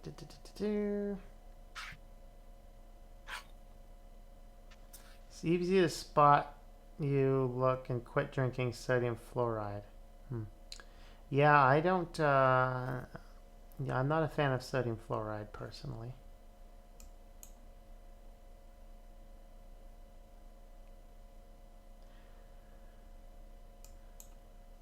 Tim Pool was censored the other day. Yeah, Tim Pool had the video on Project Veritas pulled off. In fact, I'm thinking about deleting the Pinterest account that's attached to my Christian channel. You don't want Christians around? All right, I'll leave.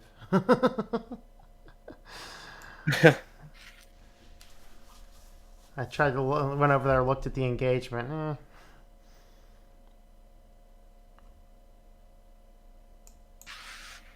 Someone's asking if I still use Windows.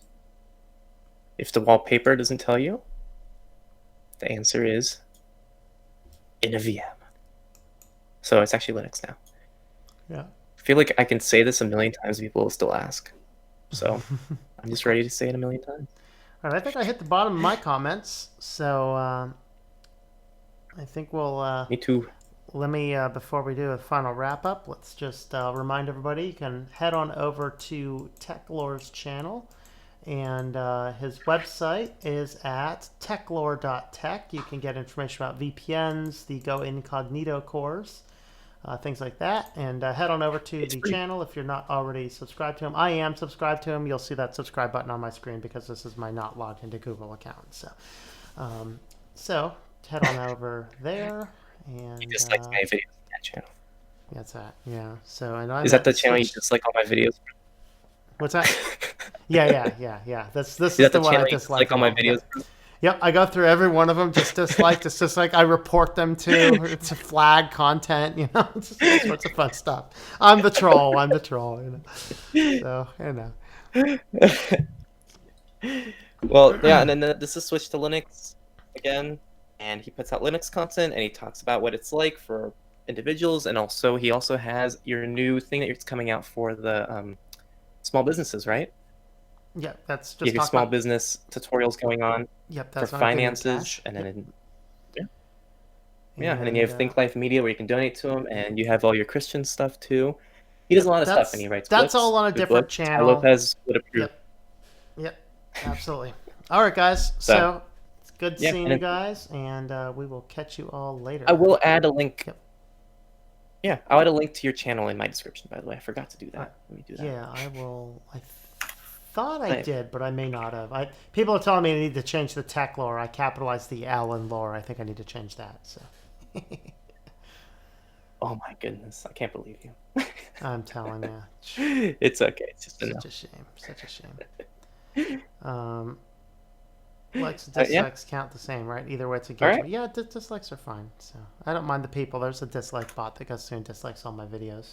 Curiously, two. All right, I think we'll go ahead and wrap this guy up. All right. Well, see you, Tom.